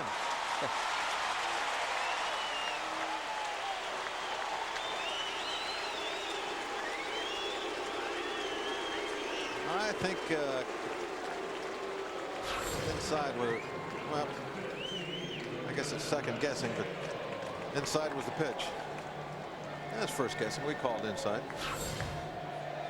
5-4 Cincinnati now.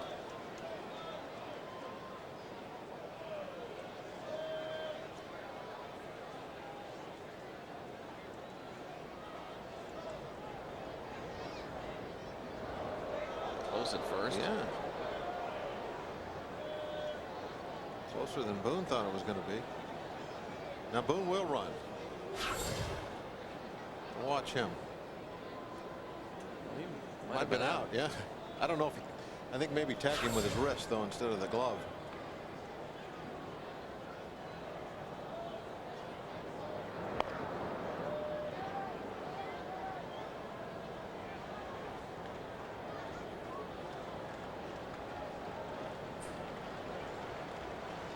Boone has been thrown out just twice this year.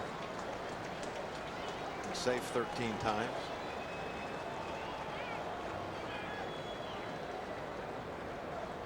Good lead.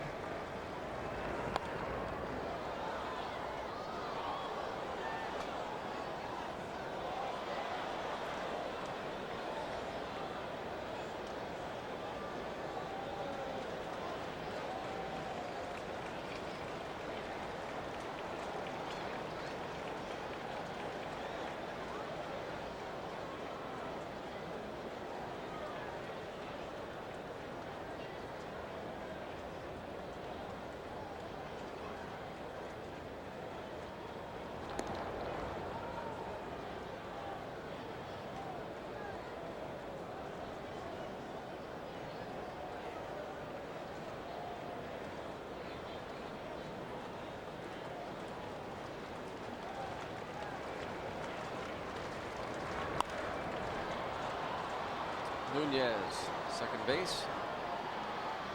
And the Reds pick up 2 and lead it 5-4 after 5. Pirates baseball on Fox Sports Net is brought to you by Dodge. Grab life by the horns, Dodge. And by the Pennsylvania Lottery. Tonight's Powerball drawing has an estimated annuity jackpot of $12 million. From the Queen City, the Pirates and the Reds. Game 1 of 2. And a new pitcher, Ryan Reith, replaces Ryan Dempster. See by the walk numbers there, 30 innings, that if you're a little patient, take a few pitches, he'll help you out.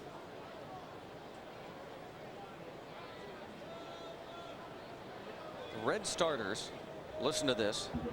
I'm listening. Are 19 and 47 for a winning percentage of .288. It's the lowest percentage in the National League since the 1988 Atlanta Braves starters. However, the Reds relievers, the bullpen, 25 and 8 for a winning percentage of .758. That's the highest winning percentage among National League relievers since the 1974 St. Louis Cardinals. One of the reasons for that, these guys are so good at those last at bat heroic comebacks. I think they've had over 20 wins this year in their last at bat.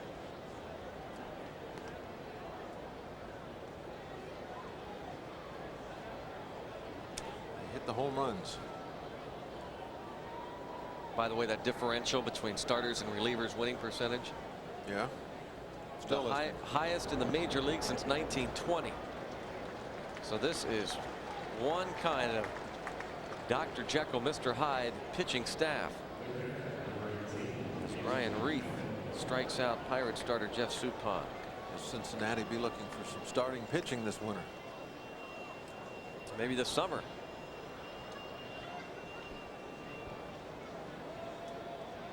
What happened? After a strikeout, the smokestacks go off? Every strikeout? I didn't know that.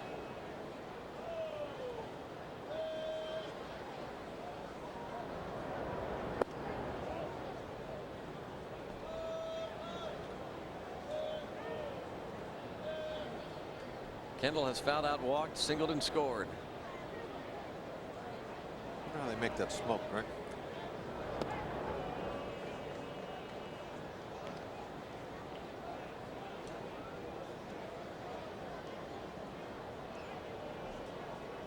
I guess that's they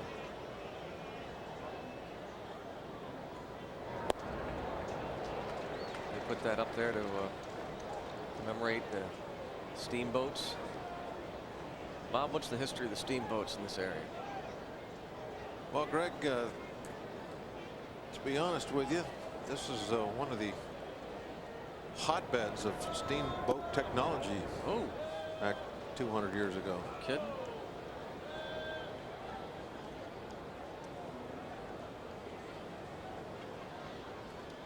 Different areas known for different things.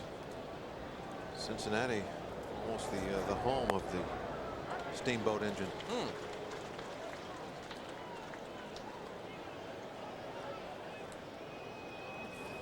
Came in handy for him too, because there's a river right that runs by. Yeah, sure did. Robert Ferris was born just across that river.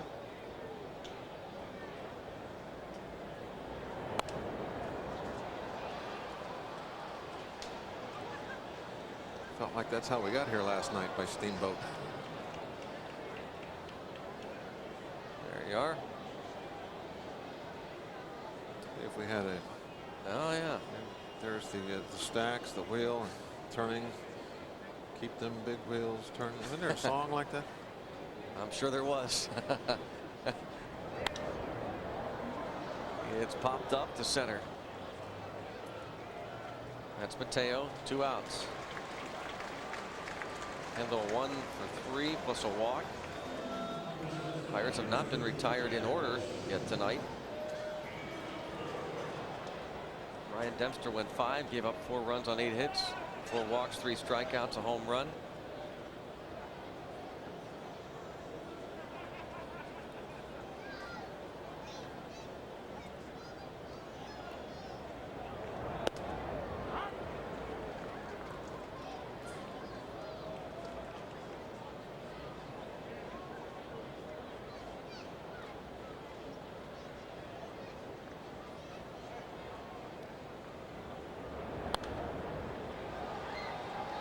Last time up, Jack Wilson hit a fly ball to the warning track.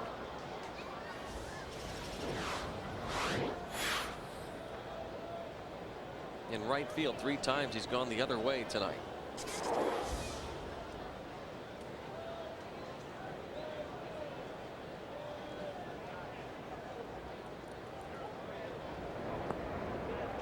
Swing and a miss.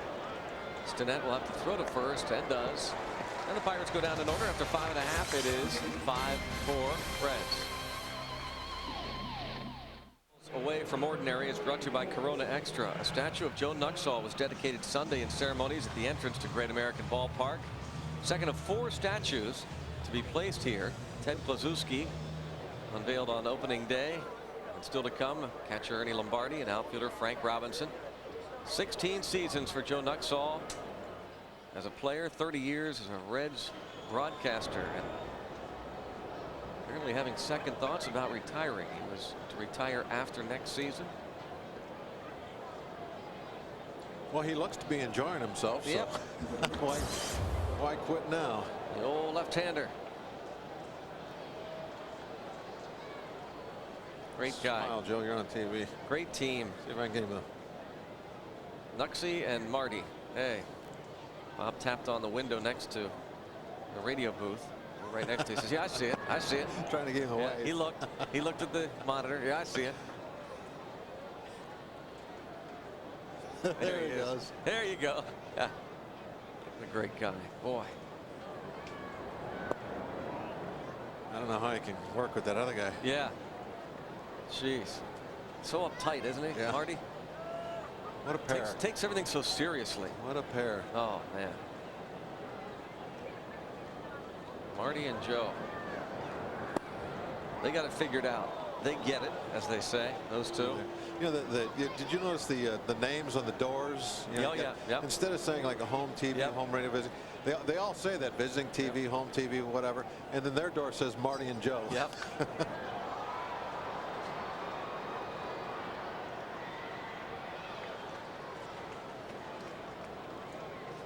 Earlier this year, they had a kind of a double bobblehead doll giveaway with both Marty Brennaman and Joe Nuxhall on it. How about Marty's chair? Bring that from home? That should be sitting in front of the fireplace in the living room.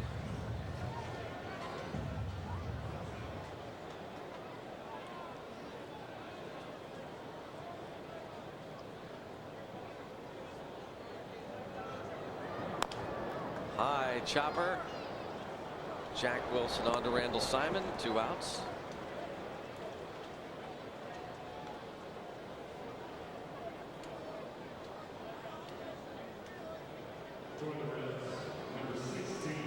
Brandon Larson going to come to the plate. Bat for Reith.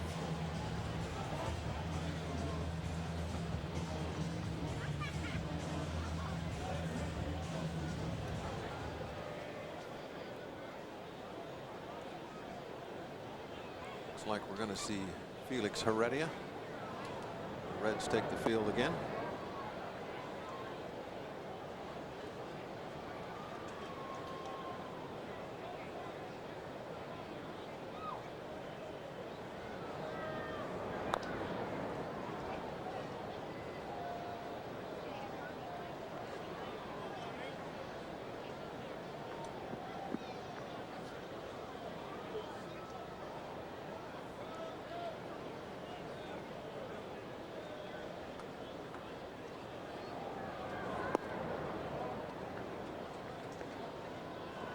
Two and one the count on Brandon Larson. Jeff Suppan has put up 9 hits, 5 runs.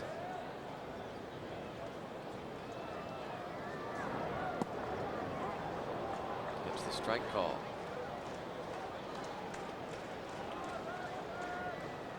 Larson recalled 6 days ago from Louisville. It's his second big league stint. Started the year with the Reds and slumped. Jeff Suppan retires the side in order. Played 6 at Great American Ballpark. 5-1 Cincinnati. Reds lead at 5-4. Felix Heredia, and he will face at least 2 lefties, maybe 3. Giles Stairs, they'll start it off, and then if he doesn't get Sanders, it'll be Randall Simon. Juan Castro takes over at shortstop. Not exactly sure why. Florence George of Altoona, PA is the Giant Eagle home run hitters contestant.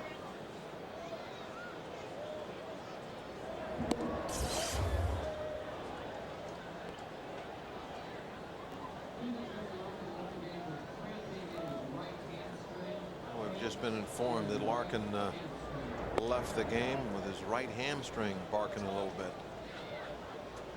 That long run he had from first base.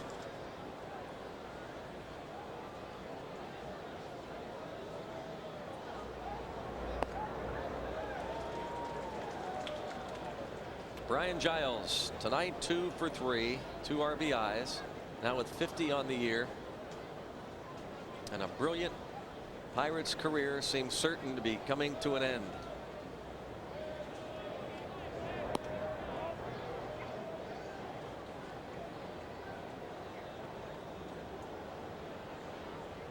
Nixed a trade last night. 2 trades would have sent him to Seattle or Oakland.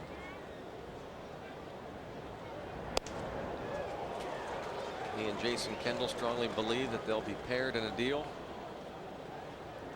San Diego apparently drawing now a lot of interest. Giles would like to play back in his hometown.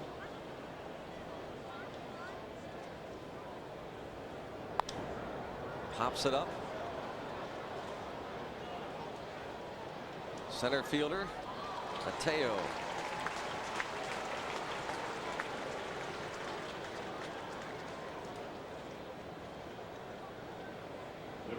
Brings to the plate Matt Stairs. He's walked twice, struck out looking, and scored a run tonight.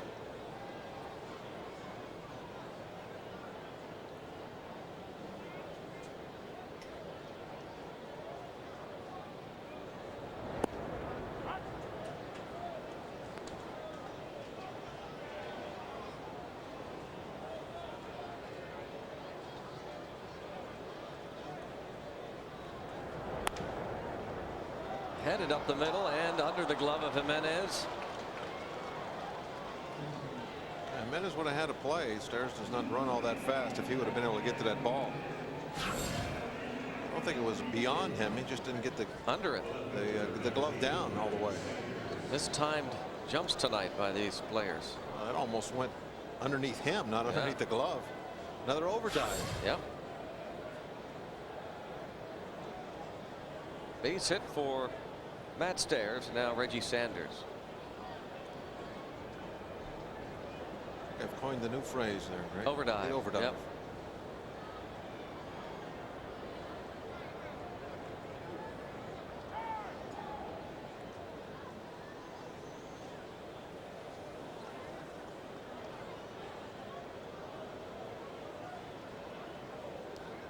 Tauchman Turner overdive.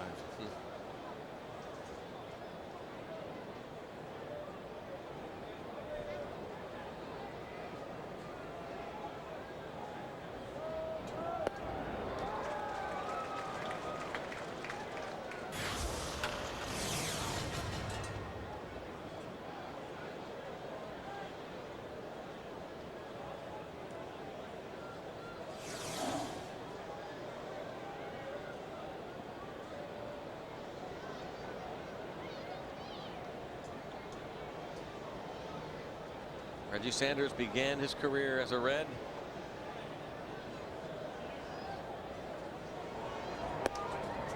This is nothing new to him, being on a club that is trading players, as he himself has moved on either via trade or free agency several times. A nice career here in Cincinnati. There's still really a lot of fans. I remember back in April, Greg, walking home from one of the ball games, and Sanders had such a great series here, hearing Red fans say, you know, how did we ever get rid of that guy?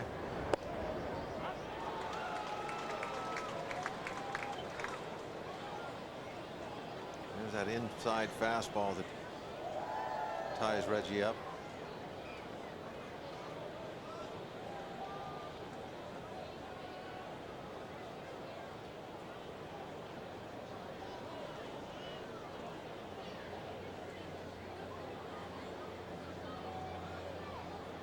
Of course, it was Reggie Sanders who lobbied so hard in spring training to call his buddy Kenny Lofton to get him to the Pirates. They both were in the playoffs last year with the Giants.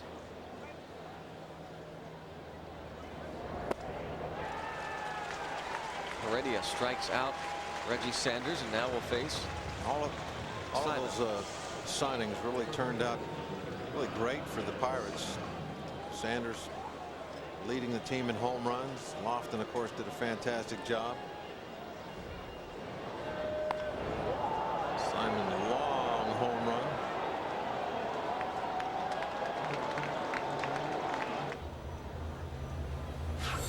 Suppan, D'Amico doing good work in the starting rotation.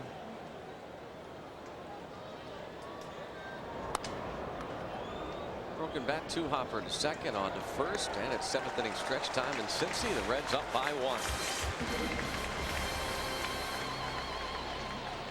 Welcome back to Cincinnati. Hey, Trenny Kusnierek is with us all week, traveling to Cincinnati and St. Louis. Happy she's with us, and she's downstairs by the Pirates dugout. Trenny. All right, thanks, guys. Coming up right after the game is Pittsburgh Sports Tonight with Pat Paris and Rob King. We will, of course, have complete post-game coverage from here in Cincinnati. We'll also talk to the Pirates about the recent trades, and it's almost football season. We'll sit down with the Steelers, Dan Rooney. That's all right after the game on Pittsburgh Sports Tonight. Guys, back up to you. Okay, Trenny, thank you. And again, glad to have you with us this week. We've had Dan Potash and Brent Stover with us.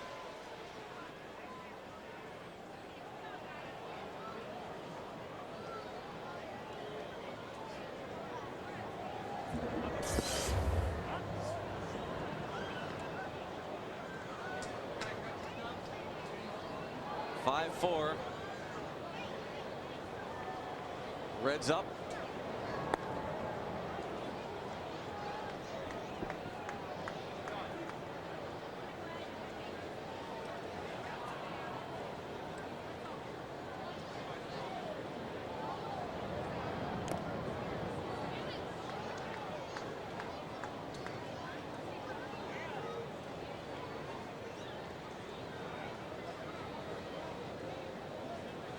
Jimenez at the plate. Jeff Suppan once again takes the Pirates into the 7th inning. He was billed as a guy that eats up innings for you, saves the bullpen. You're right, Greg. Here he is again on the 7th, even though it's been kind of a rough ride for him tonight. Up 5 runs. 17th time in 20 starts he has gone 6 innings or more. And the bullpen still is short because Brandon Lyon still not heard exactly why. For some reason he is not here tonight. He is expected here tomorrow, but for some reason the newest Pirate in that Boston Red Sox deal is not here.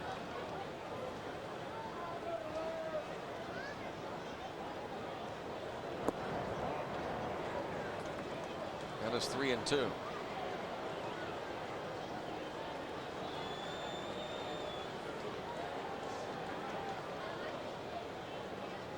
I think there's some kind of a I don't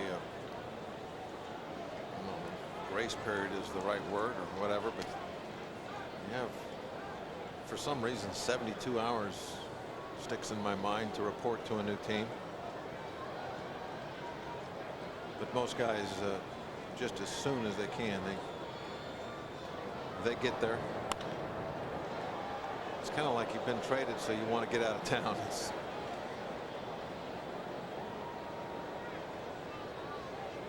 not a lot of fun to hang around when the team has decided to get rid of you.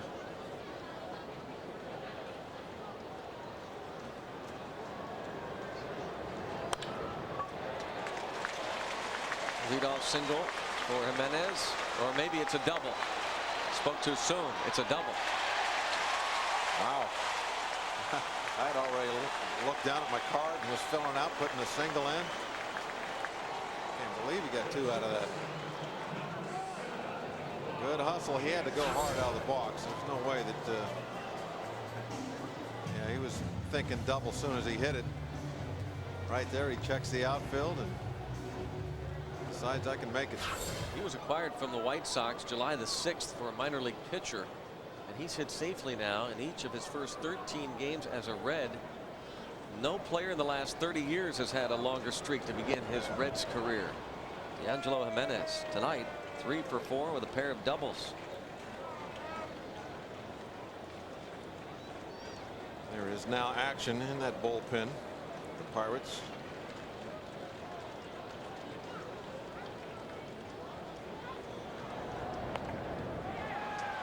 What a bunt.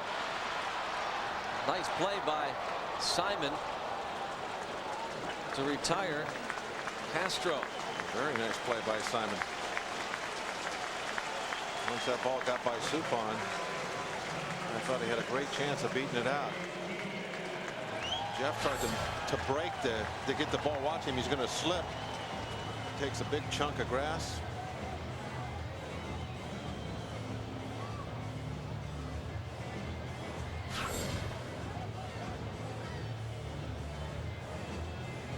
The Reds playing for 1 run here, trying to get a little insurance going into the last 2 frames. Wade McClendon come out and talk this over.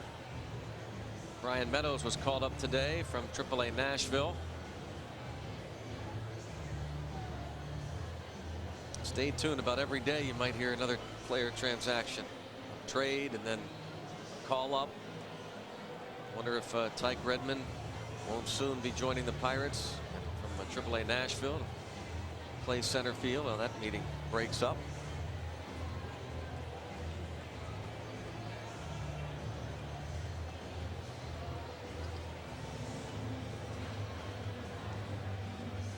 Pirates play the infield in.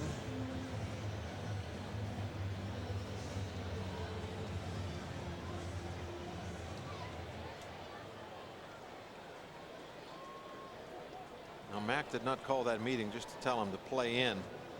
He had something else in mind. Maybe going to be very careful with Guillen and pitch around him, see if they can get him to swing at some pitches out of the zone, get himself out.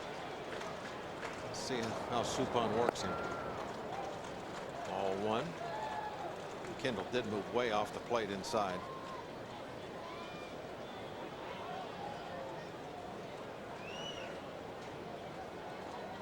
Watch Kendall again, see if he gets way out of the strike zone. He is. See that ball just right where Kendall had the glove, but it was still 4 or 5 inches off the plate.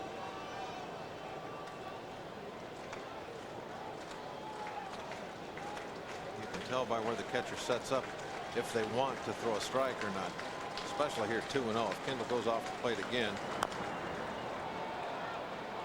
Very good.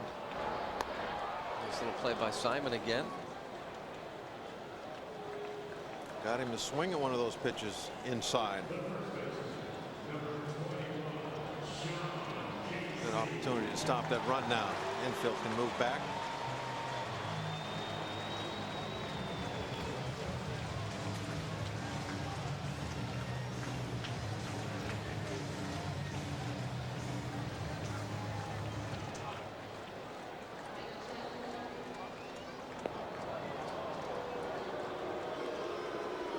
They're going to go after Boone.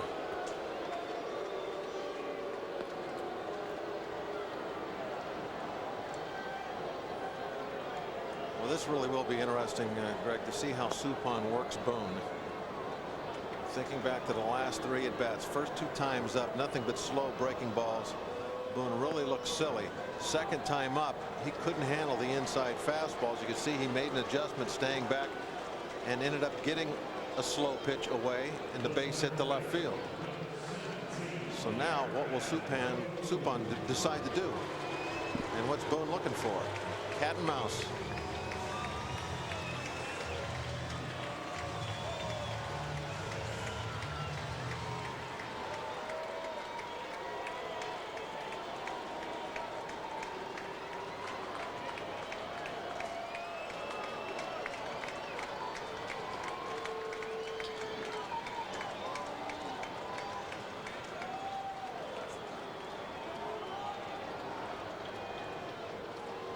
Obviously very important part of this ball game right now.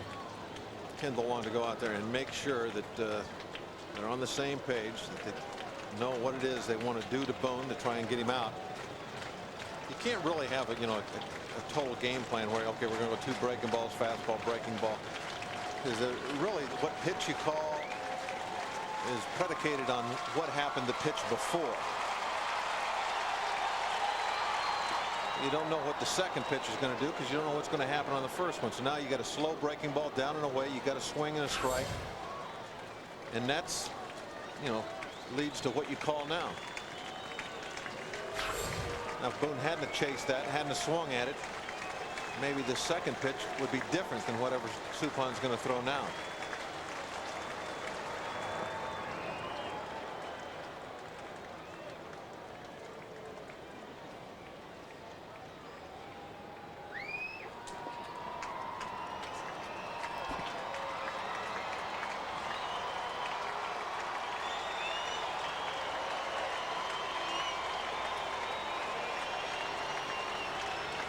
Jack Wilson a little bit the pole at shortstop. He's trying to take away that hole a little bit from Boone. Probably thinking that Boone's going to see some slow stuff, as he has, and is probably going to pull the ball that way. Suppan maybe got away with one a little bit there. The slowness of that pitch saved him. Not in a very good location, but Boone out in front of it.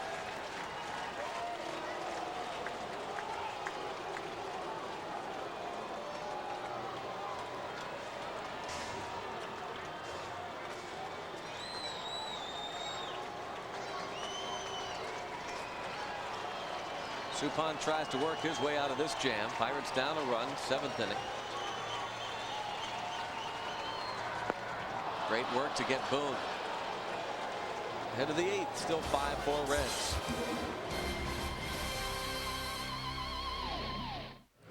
We're back 5-4 Reds. This copyrighted telecast is presented by the authority of the Pittsburgh Pirates and may not be reproduced or retransmitted in any form without the expressed written consent of the Pittsburgh Pirates.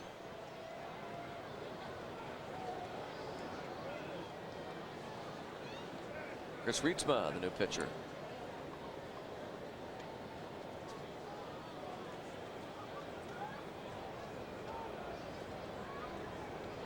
Dempster started, Reith, Heredia, now Rietsma.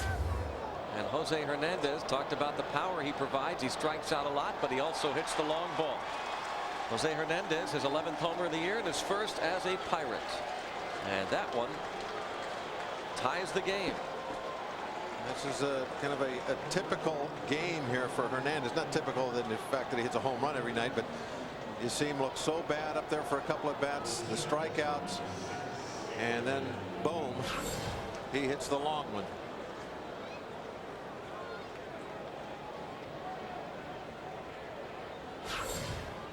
That's a way to make friends in a hurry. tie the game up in the 8th inning with a solo shot. Nunez trying to hustle a hit out of this. Do it. 4-3. Will be it for Suppan. Craig Wilson going to come out and pinch hit as Hernandez continues to get the high fives. Suppan goes 7 innings and gets out of that big jam. It was not easy for him tonight. He probably won't be real proud of this start. 5 runs, 10 hits through 7 innings. But he did give the club a chance to win. Made it so the bullpen has to just cover 2 innings.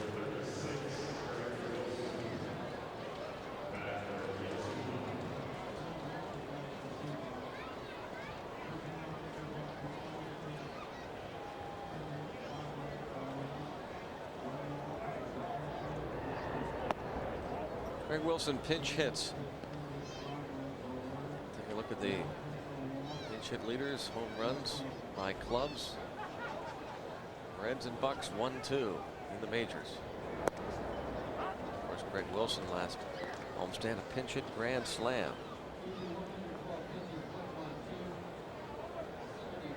.112 pitches for Jeff Suppan tonight. Vast majority of those in the strike zone. 74 strikes. Walked only 1. That was intentional.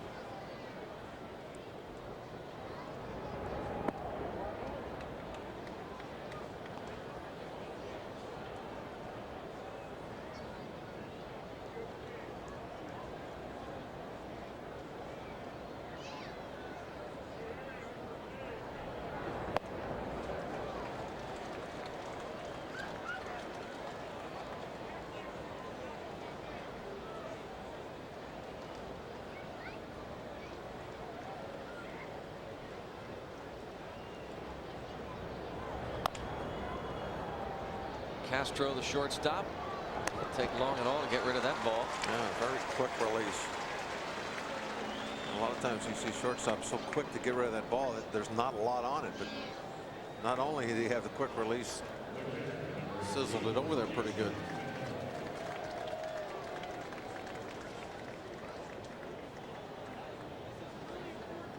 Kendall has fouled out, walked, singled, scored, and flied to center. According to the Pirates, quote, in contact through a letter with the league office regarding his suspension. The hearing for that, he is appealing it. Now the office is reviewing it. He was to have seen Bob Watson today personally. 1 ball, 1 strike to count. Jose Hernandez ties it with a home run, leading off the 8th. Another high chopper. That's a hit. Boone, kind of like Castro, didn't take long at all to get rid of it, but it is an infield hit for Jason Kendall. Different runner.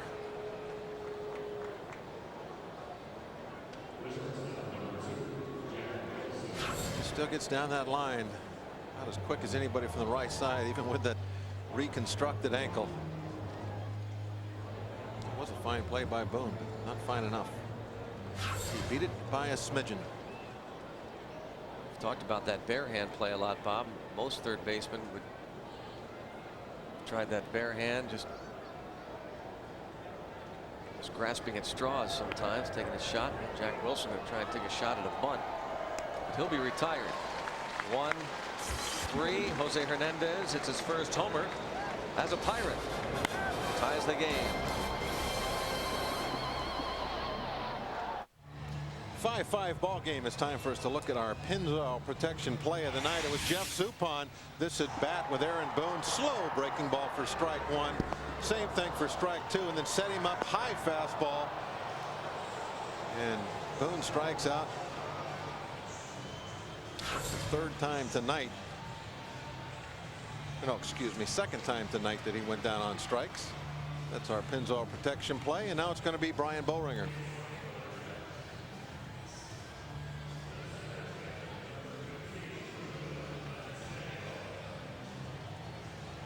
Well, no decision for Suppan. Bowringer's numbers on the year.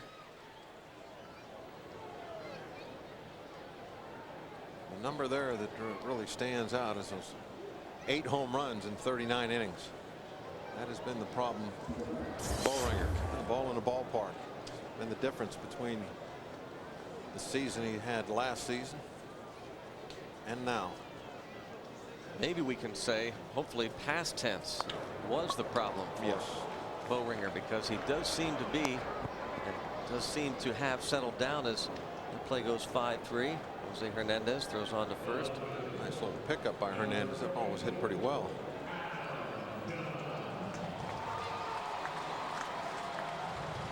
A lot of theories about Bowringer. Wondering why all of a sudden that long ball problem. One theory was that maybe the back that kind of bothered him in spring training flared up again, and Bowringer never ever going to complain about anything. He's going to want that ball and take it and do the best he possibly can. Just maybe that was it.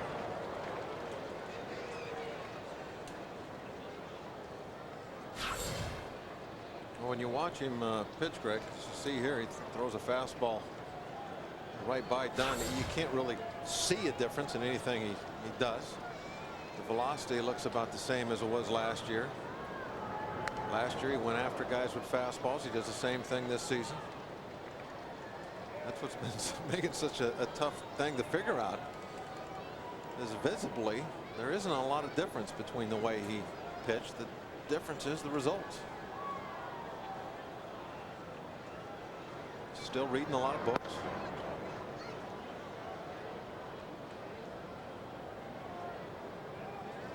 He hasn't yelled at Jack yet this year, though. Maybe that's a difference.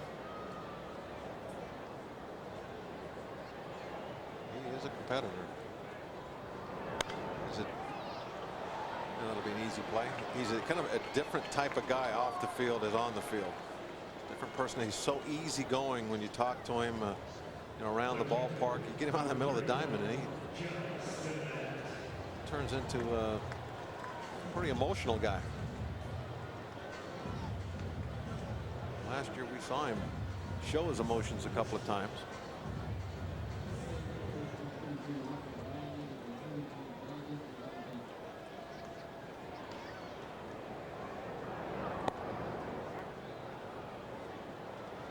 Kelly Stinnett 0 for 3 against Suppan.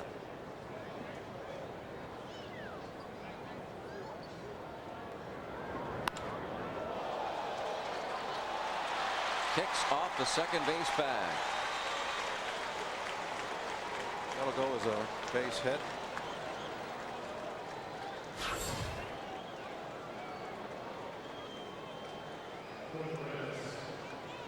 Kind of an Aflac hit. Throw it and duck. Now Russell Branyan, left-hand hitter, being announced as the pinch hitter. One lefty in the bullpen available for Lloyd McClendon and Joe Beimel because of the Sauerbeck trade. And he wants everybody on the infield to gather, especially Randall Simon. Yeah, he has something special in mind for Randall.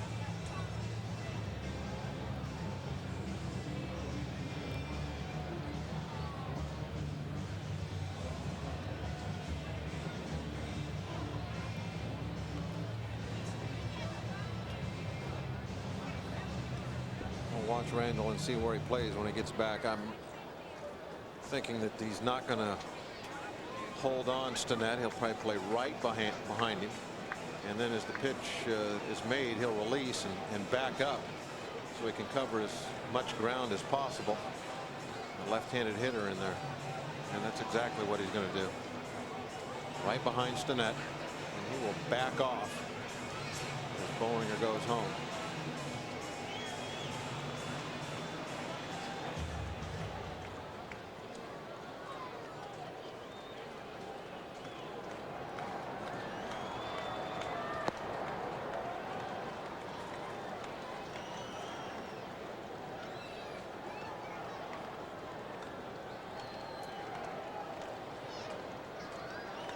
Stinnett has not been caught stealing yet this year.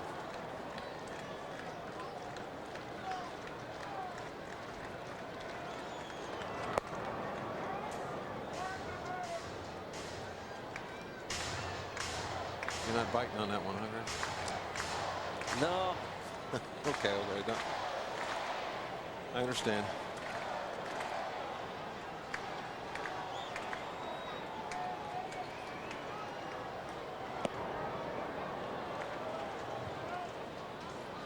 Appeal. Third base umpire said he did not offer. Yeah, it's amazing how many infielders, second baseman, shortstop, first baseman, when they're behind a runner, they're trying to hold on, they slap the glove. Could figure out what. I'm right behind you. Here I am. Wow. Watch Randall. He'll slap his glove. Try to make some noise. There right it is. here.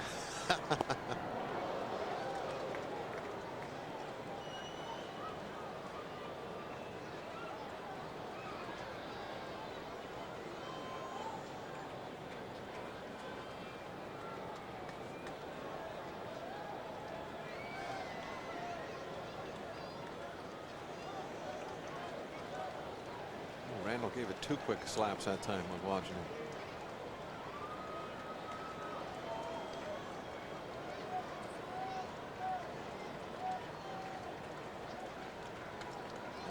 Two slaps.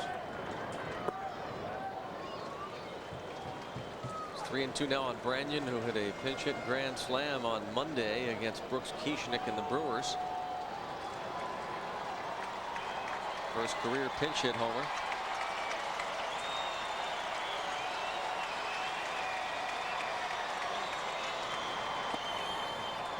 First and second.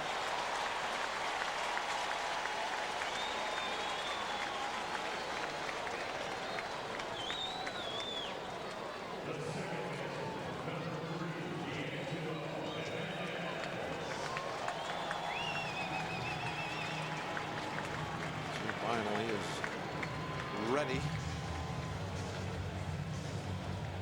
Jimenez pretty dangerous from both sides of the plate. 292 right side, 370 from the left. That was before tonight. Randall Simon down to get it. And the side retired. 8 innings played here in Cincy. It's a 5-5 game. Pirates baseball on Fox Sports Net is brought to you by your Pittsburgh Chrysler dealers. Drive equals love. By Pennzoil, not just oil, Pennzoil. And by UPMC.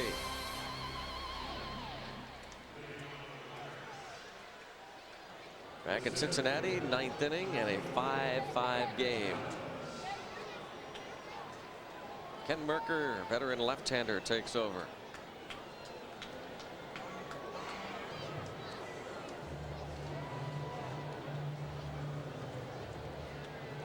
These are the kind of games you really don't want to get involved in with the Reds.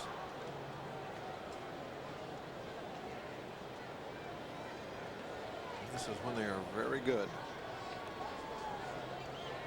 9th inning.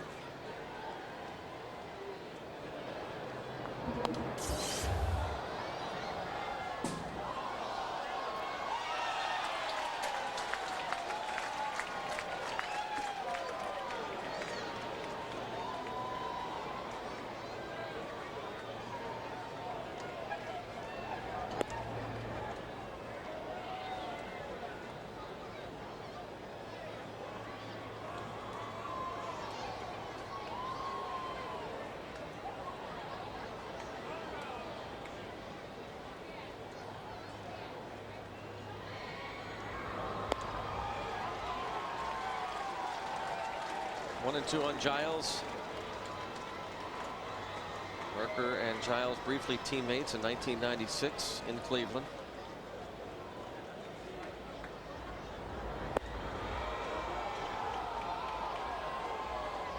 Mercker been around a long time. He might have been one of those starting pitchers in Atlanta you were talking about in '88, Greg. Yeah. He wasn't, but it could have been. Doesn't go back that far? No. When was he down there? First year he started one game in '89. Well, I wasn't too far off. No.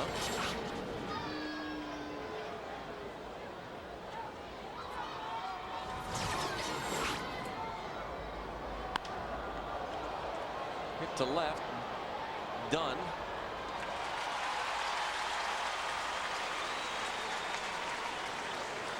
One out in the ninth.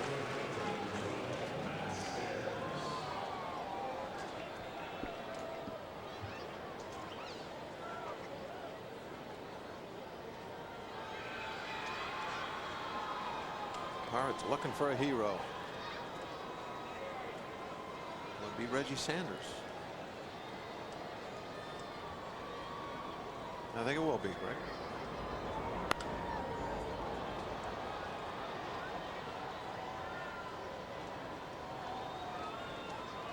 This is Reggie's town.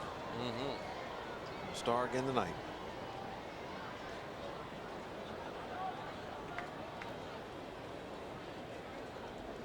Getting ready on the on-deck circle.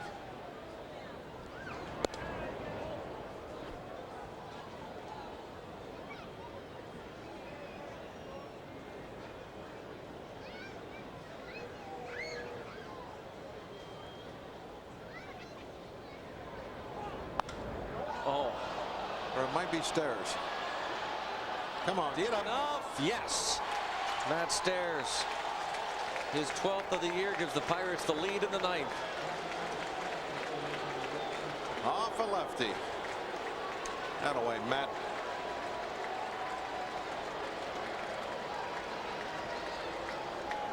Keep swinging for the water, babe.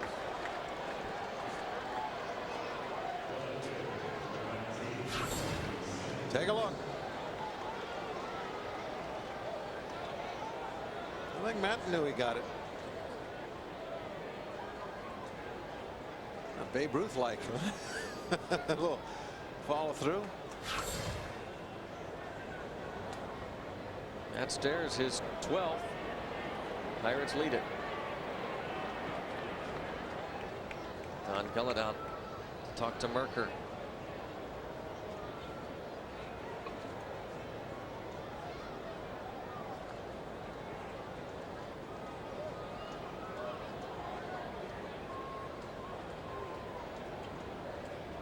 Stairs having himself a night. Retired just once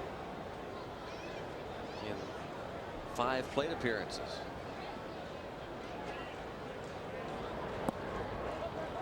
Looks like Mike Lincoln will have a chance to make it 3 for 3 and save situations. Matt Stairs providing the Pirates with the 1-run advantage to this point. Yeah, Mike and I, something to talk about Friday.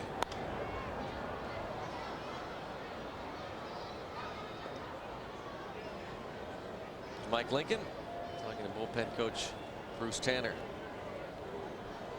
who we might be facing. Well, we can tell you that Castro, Guillen, and Casey are due up.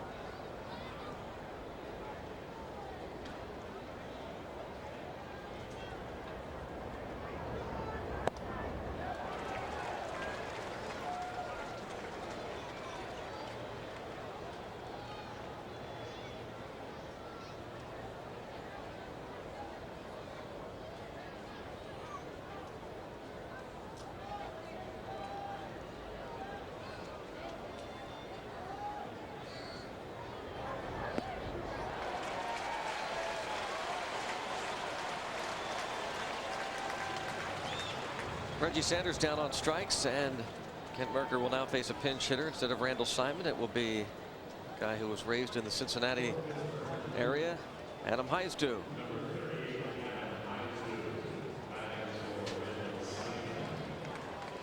Moeller High School star Adam Heisdu.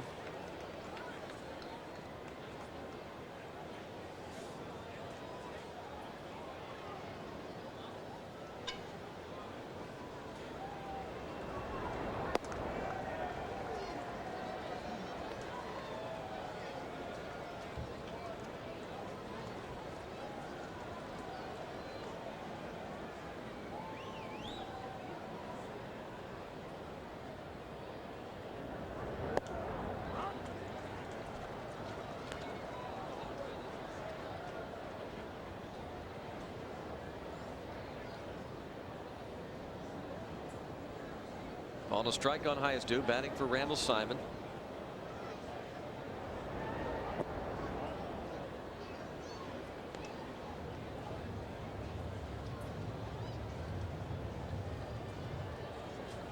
Reds scored 3 in the first off Jeff Suppan. Pirates scored 2 in the fourth. 2-run double by Giles. They took the lead with a 2 spot in the fifth. On the 1-out, 2-run homer by Randall Simon. Then the Reds came back with 2 in the bottom of the fifth inning. Jose Guillen's second double and second RBI of the night. And a 2-out single by Aaron Boone. A good ball game tonight. Seesaw battle back and forth.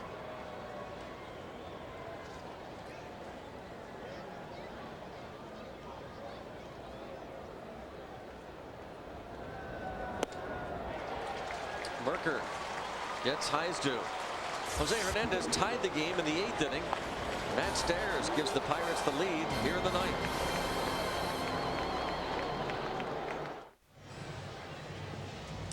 Changes in the outfield. Brian Giles goes from center to left. Adam Heisdu stays in the game to play center field. Reggie Sanders moves over from left to right. First baseman is Carlos Rivera. And the new pitcher is Mike Lincoln. What's so impressive about Mike is that number right there. Just 1 walk. He comes in and throws the ball over the plate. Whatever's going to happen usually happens in a hurry.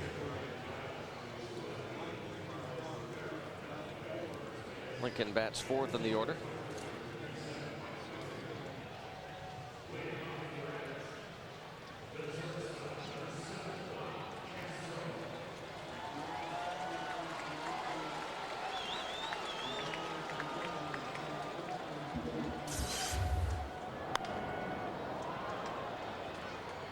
Suppan had very good success throwing breaking balls to these guys tonight. Lincoln has a good one himself. Throws it a little harder. Doesn't really take a lot off of it. Good curveball. There it is. Jumps out in front 0-2 on Juan Castro.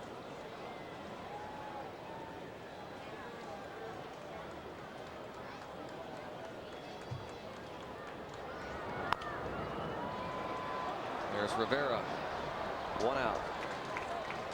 See what I mean by whatever's going to happen is going to happen quick. He's not going to pitch around anybody. Comes after him. 2 strikes, then just move that breaking ball a little off the plate away. It's Castro to hit the little tapper. Faces Jose Guillen, 2 for 4, a couple of RBIs. By the way, in case you were wondering, didn't see it, Ramos Ramirez, Kenny Lofton started for the Cubs tonight in their 3-0 loss at Wrigley Field to the Phillies. Randy Wolf went the distance. Both Lofton and Ramirez went 0 for 4. Scott Sauerbeck pitched 1 scoreless inning tonight for Boston at Fenway against the Tampa Bay Devil Rays.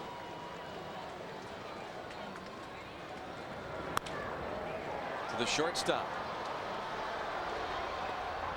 2 outs.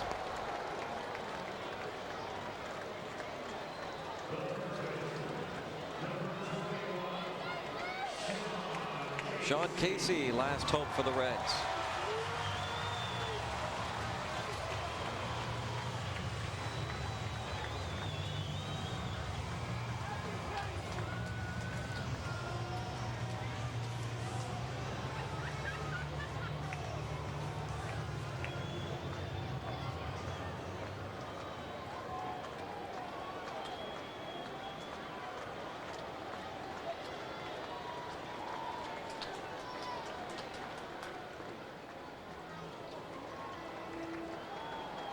The win would go to Boehringer.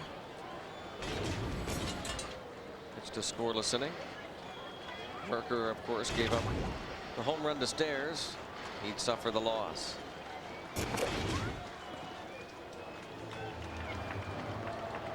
Boehringer would go to 5-2, and if Lincoln gets this last out, he'd be 3 for 3 in his first save chances in the big leagues.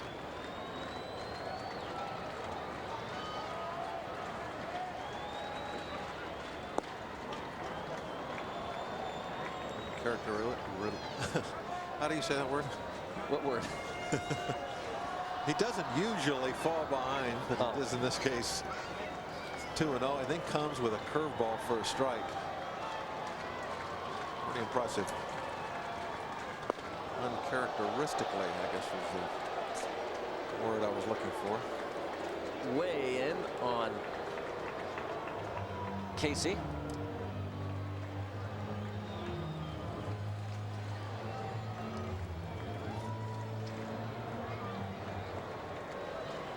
Three and one. Casey at the bat. Aaron Boone on deck. Uncharacteristically walks a batter. Only the second free pass this season. The Reds love these last innings. They don't give up. They don't go down easy. Pinch runner Reggie Taylor over at first base now.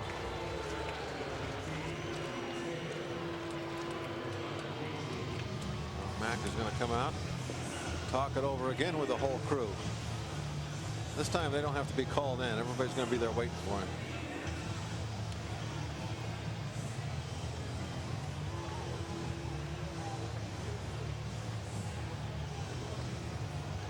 Two things they're discussing.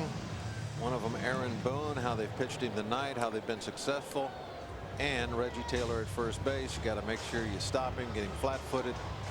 Do not let him steal second.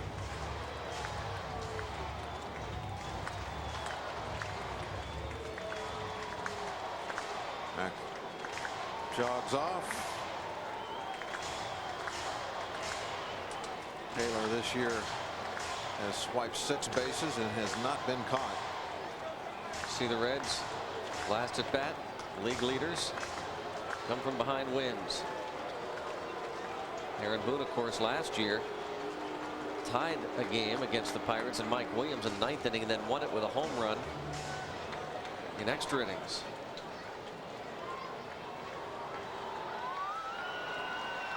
And quickly Lincoln gets strike one on him.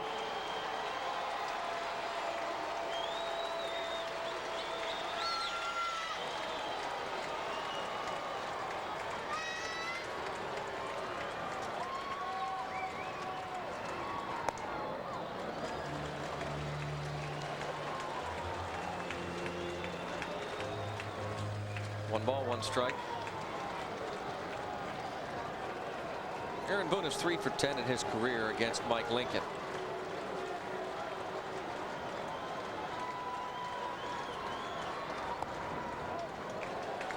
Two and one.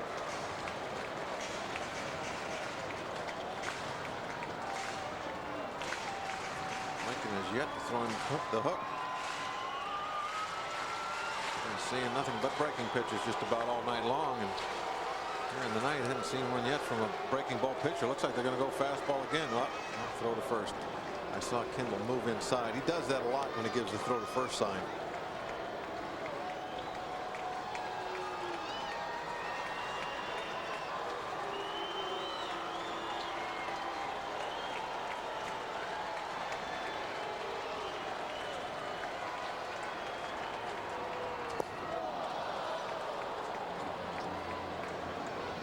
Eventually he was going to see one.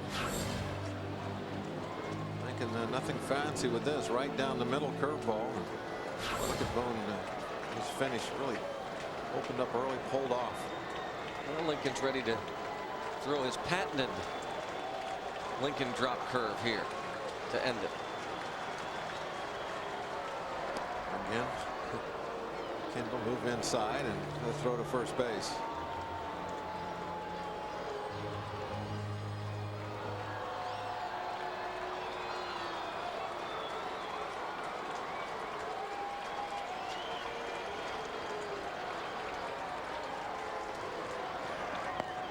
You're right on the money, Greg. Mike Lincoln 3 for 3 in his first save chances in the big leagues.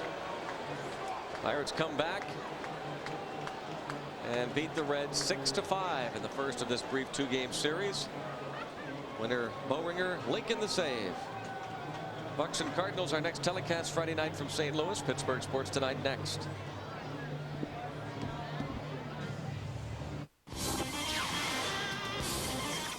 Now on Pittsburgh Sports Tonight. The Pirates talked about the team's recent trades. The ruling comes down on Jason Kendall for this fight. and Pitt might be it, at least according to a Big East preseason poll. Keeping the Steeler ownership within the Rooney family has always been a chief concern. So why do we not see more of it in sports? Tonight, you'll hear from Dan Rooney.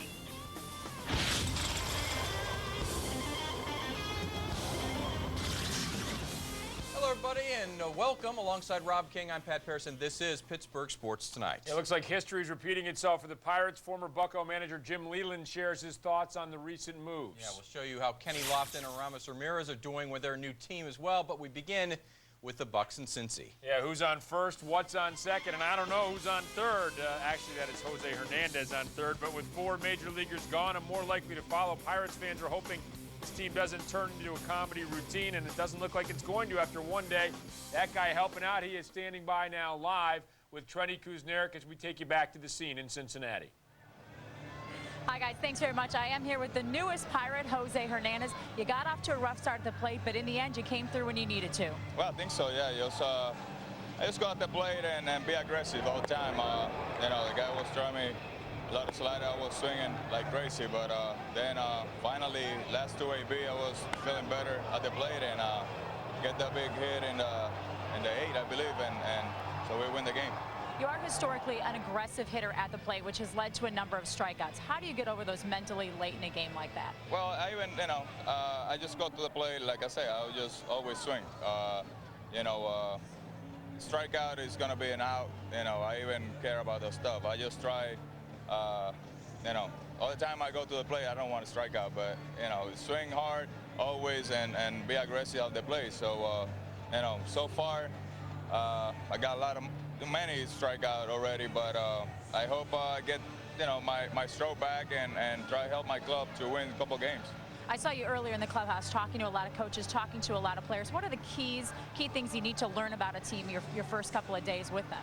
Well, I think I know a couple guys already been playing, against, all the time, and I don't think I got to learn anything from them. It's just being teammate now, and we're gonna try and get everything together and forget about all those trades the team make, and we got to keep playing. So just don't give up and keep playing like we're playing tonight, and something's got to change. Great, thank you very much for joining us, Jose. Thank you, guys. Welcome to Pittsburgh. Thanks. All right, guys, a win here, 6-5. It's usually the Reds who win late, but tonight it's the Pirates. Back to you.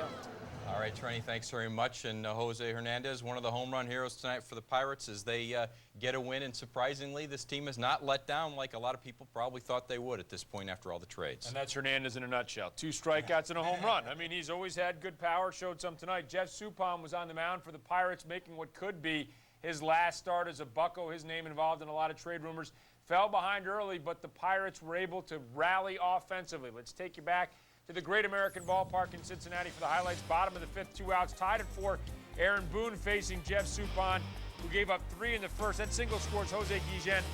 So Suppan hangs around 7, gives up 5 runs, but really battled back after that rough first inning. And then Jose Hernandez facing Chris Reitz with a home run here in the 8th as 11 ties the game at 5. In the 9th, it's Matt Stairs off the ageless Kent Mercker. Stairs' 12th home run of the year. Bucks go on to win. Final score was 6-5. Kendall, Giles, Stairs, Simon all had 2 hits apiece. Guess who comes in? Mike Lincoln. Yup, 3 saves and 3 opportunities. Boehringer did a nice job pitching a scoreless 8th. He picks up his 5th win of the season.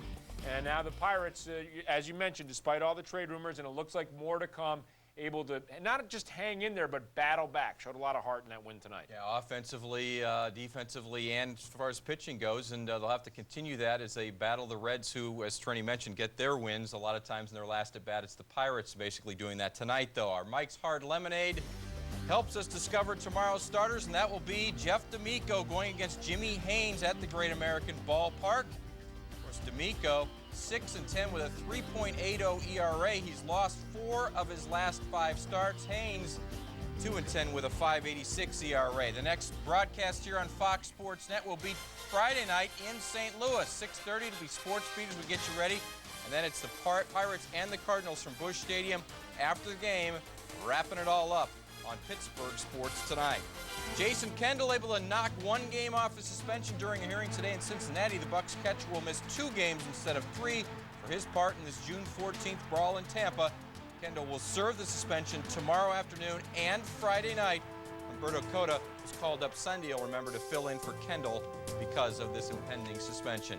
Pirates wasting no time in getting the new third baseman in the lineup. As you saw, Jose Hernandez arriving in Cincinnati this afternoon and starting tonight against the Reds, even hitting that homer in the 8th. Trades are nothing new for Hernandez, who's playing for his third NL Central team in the past year.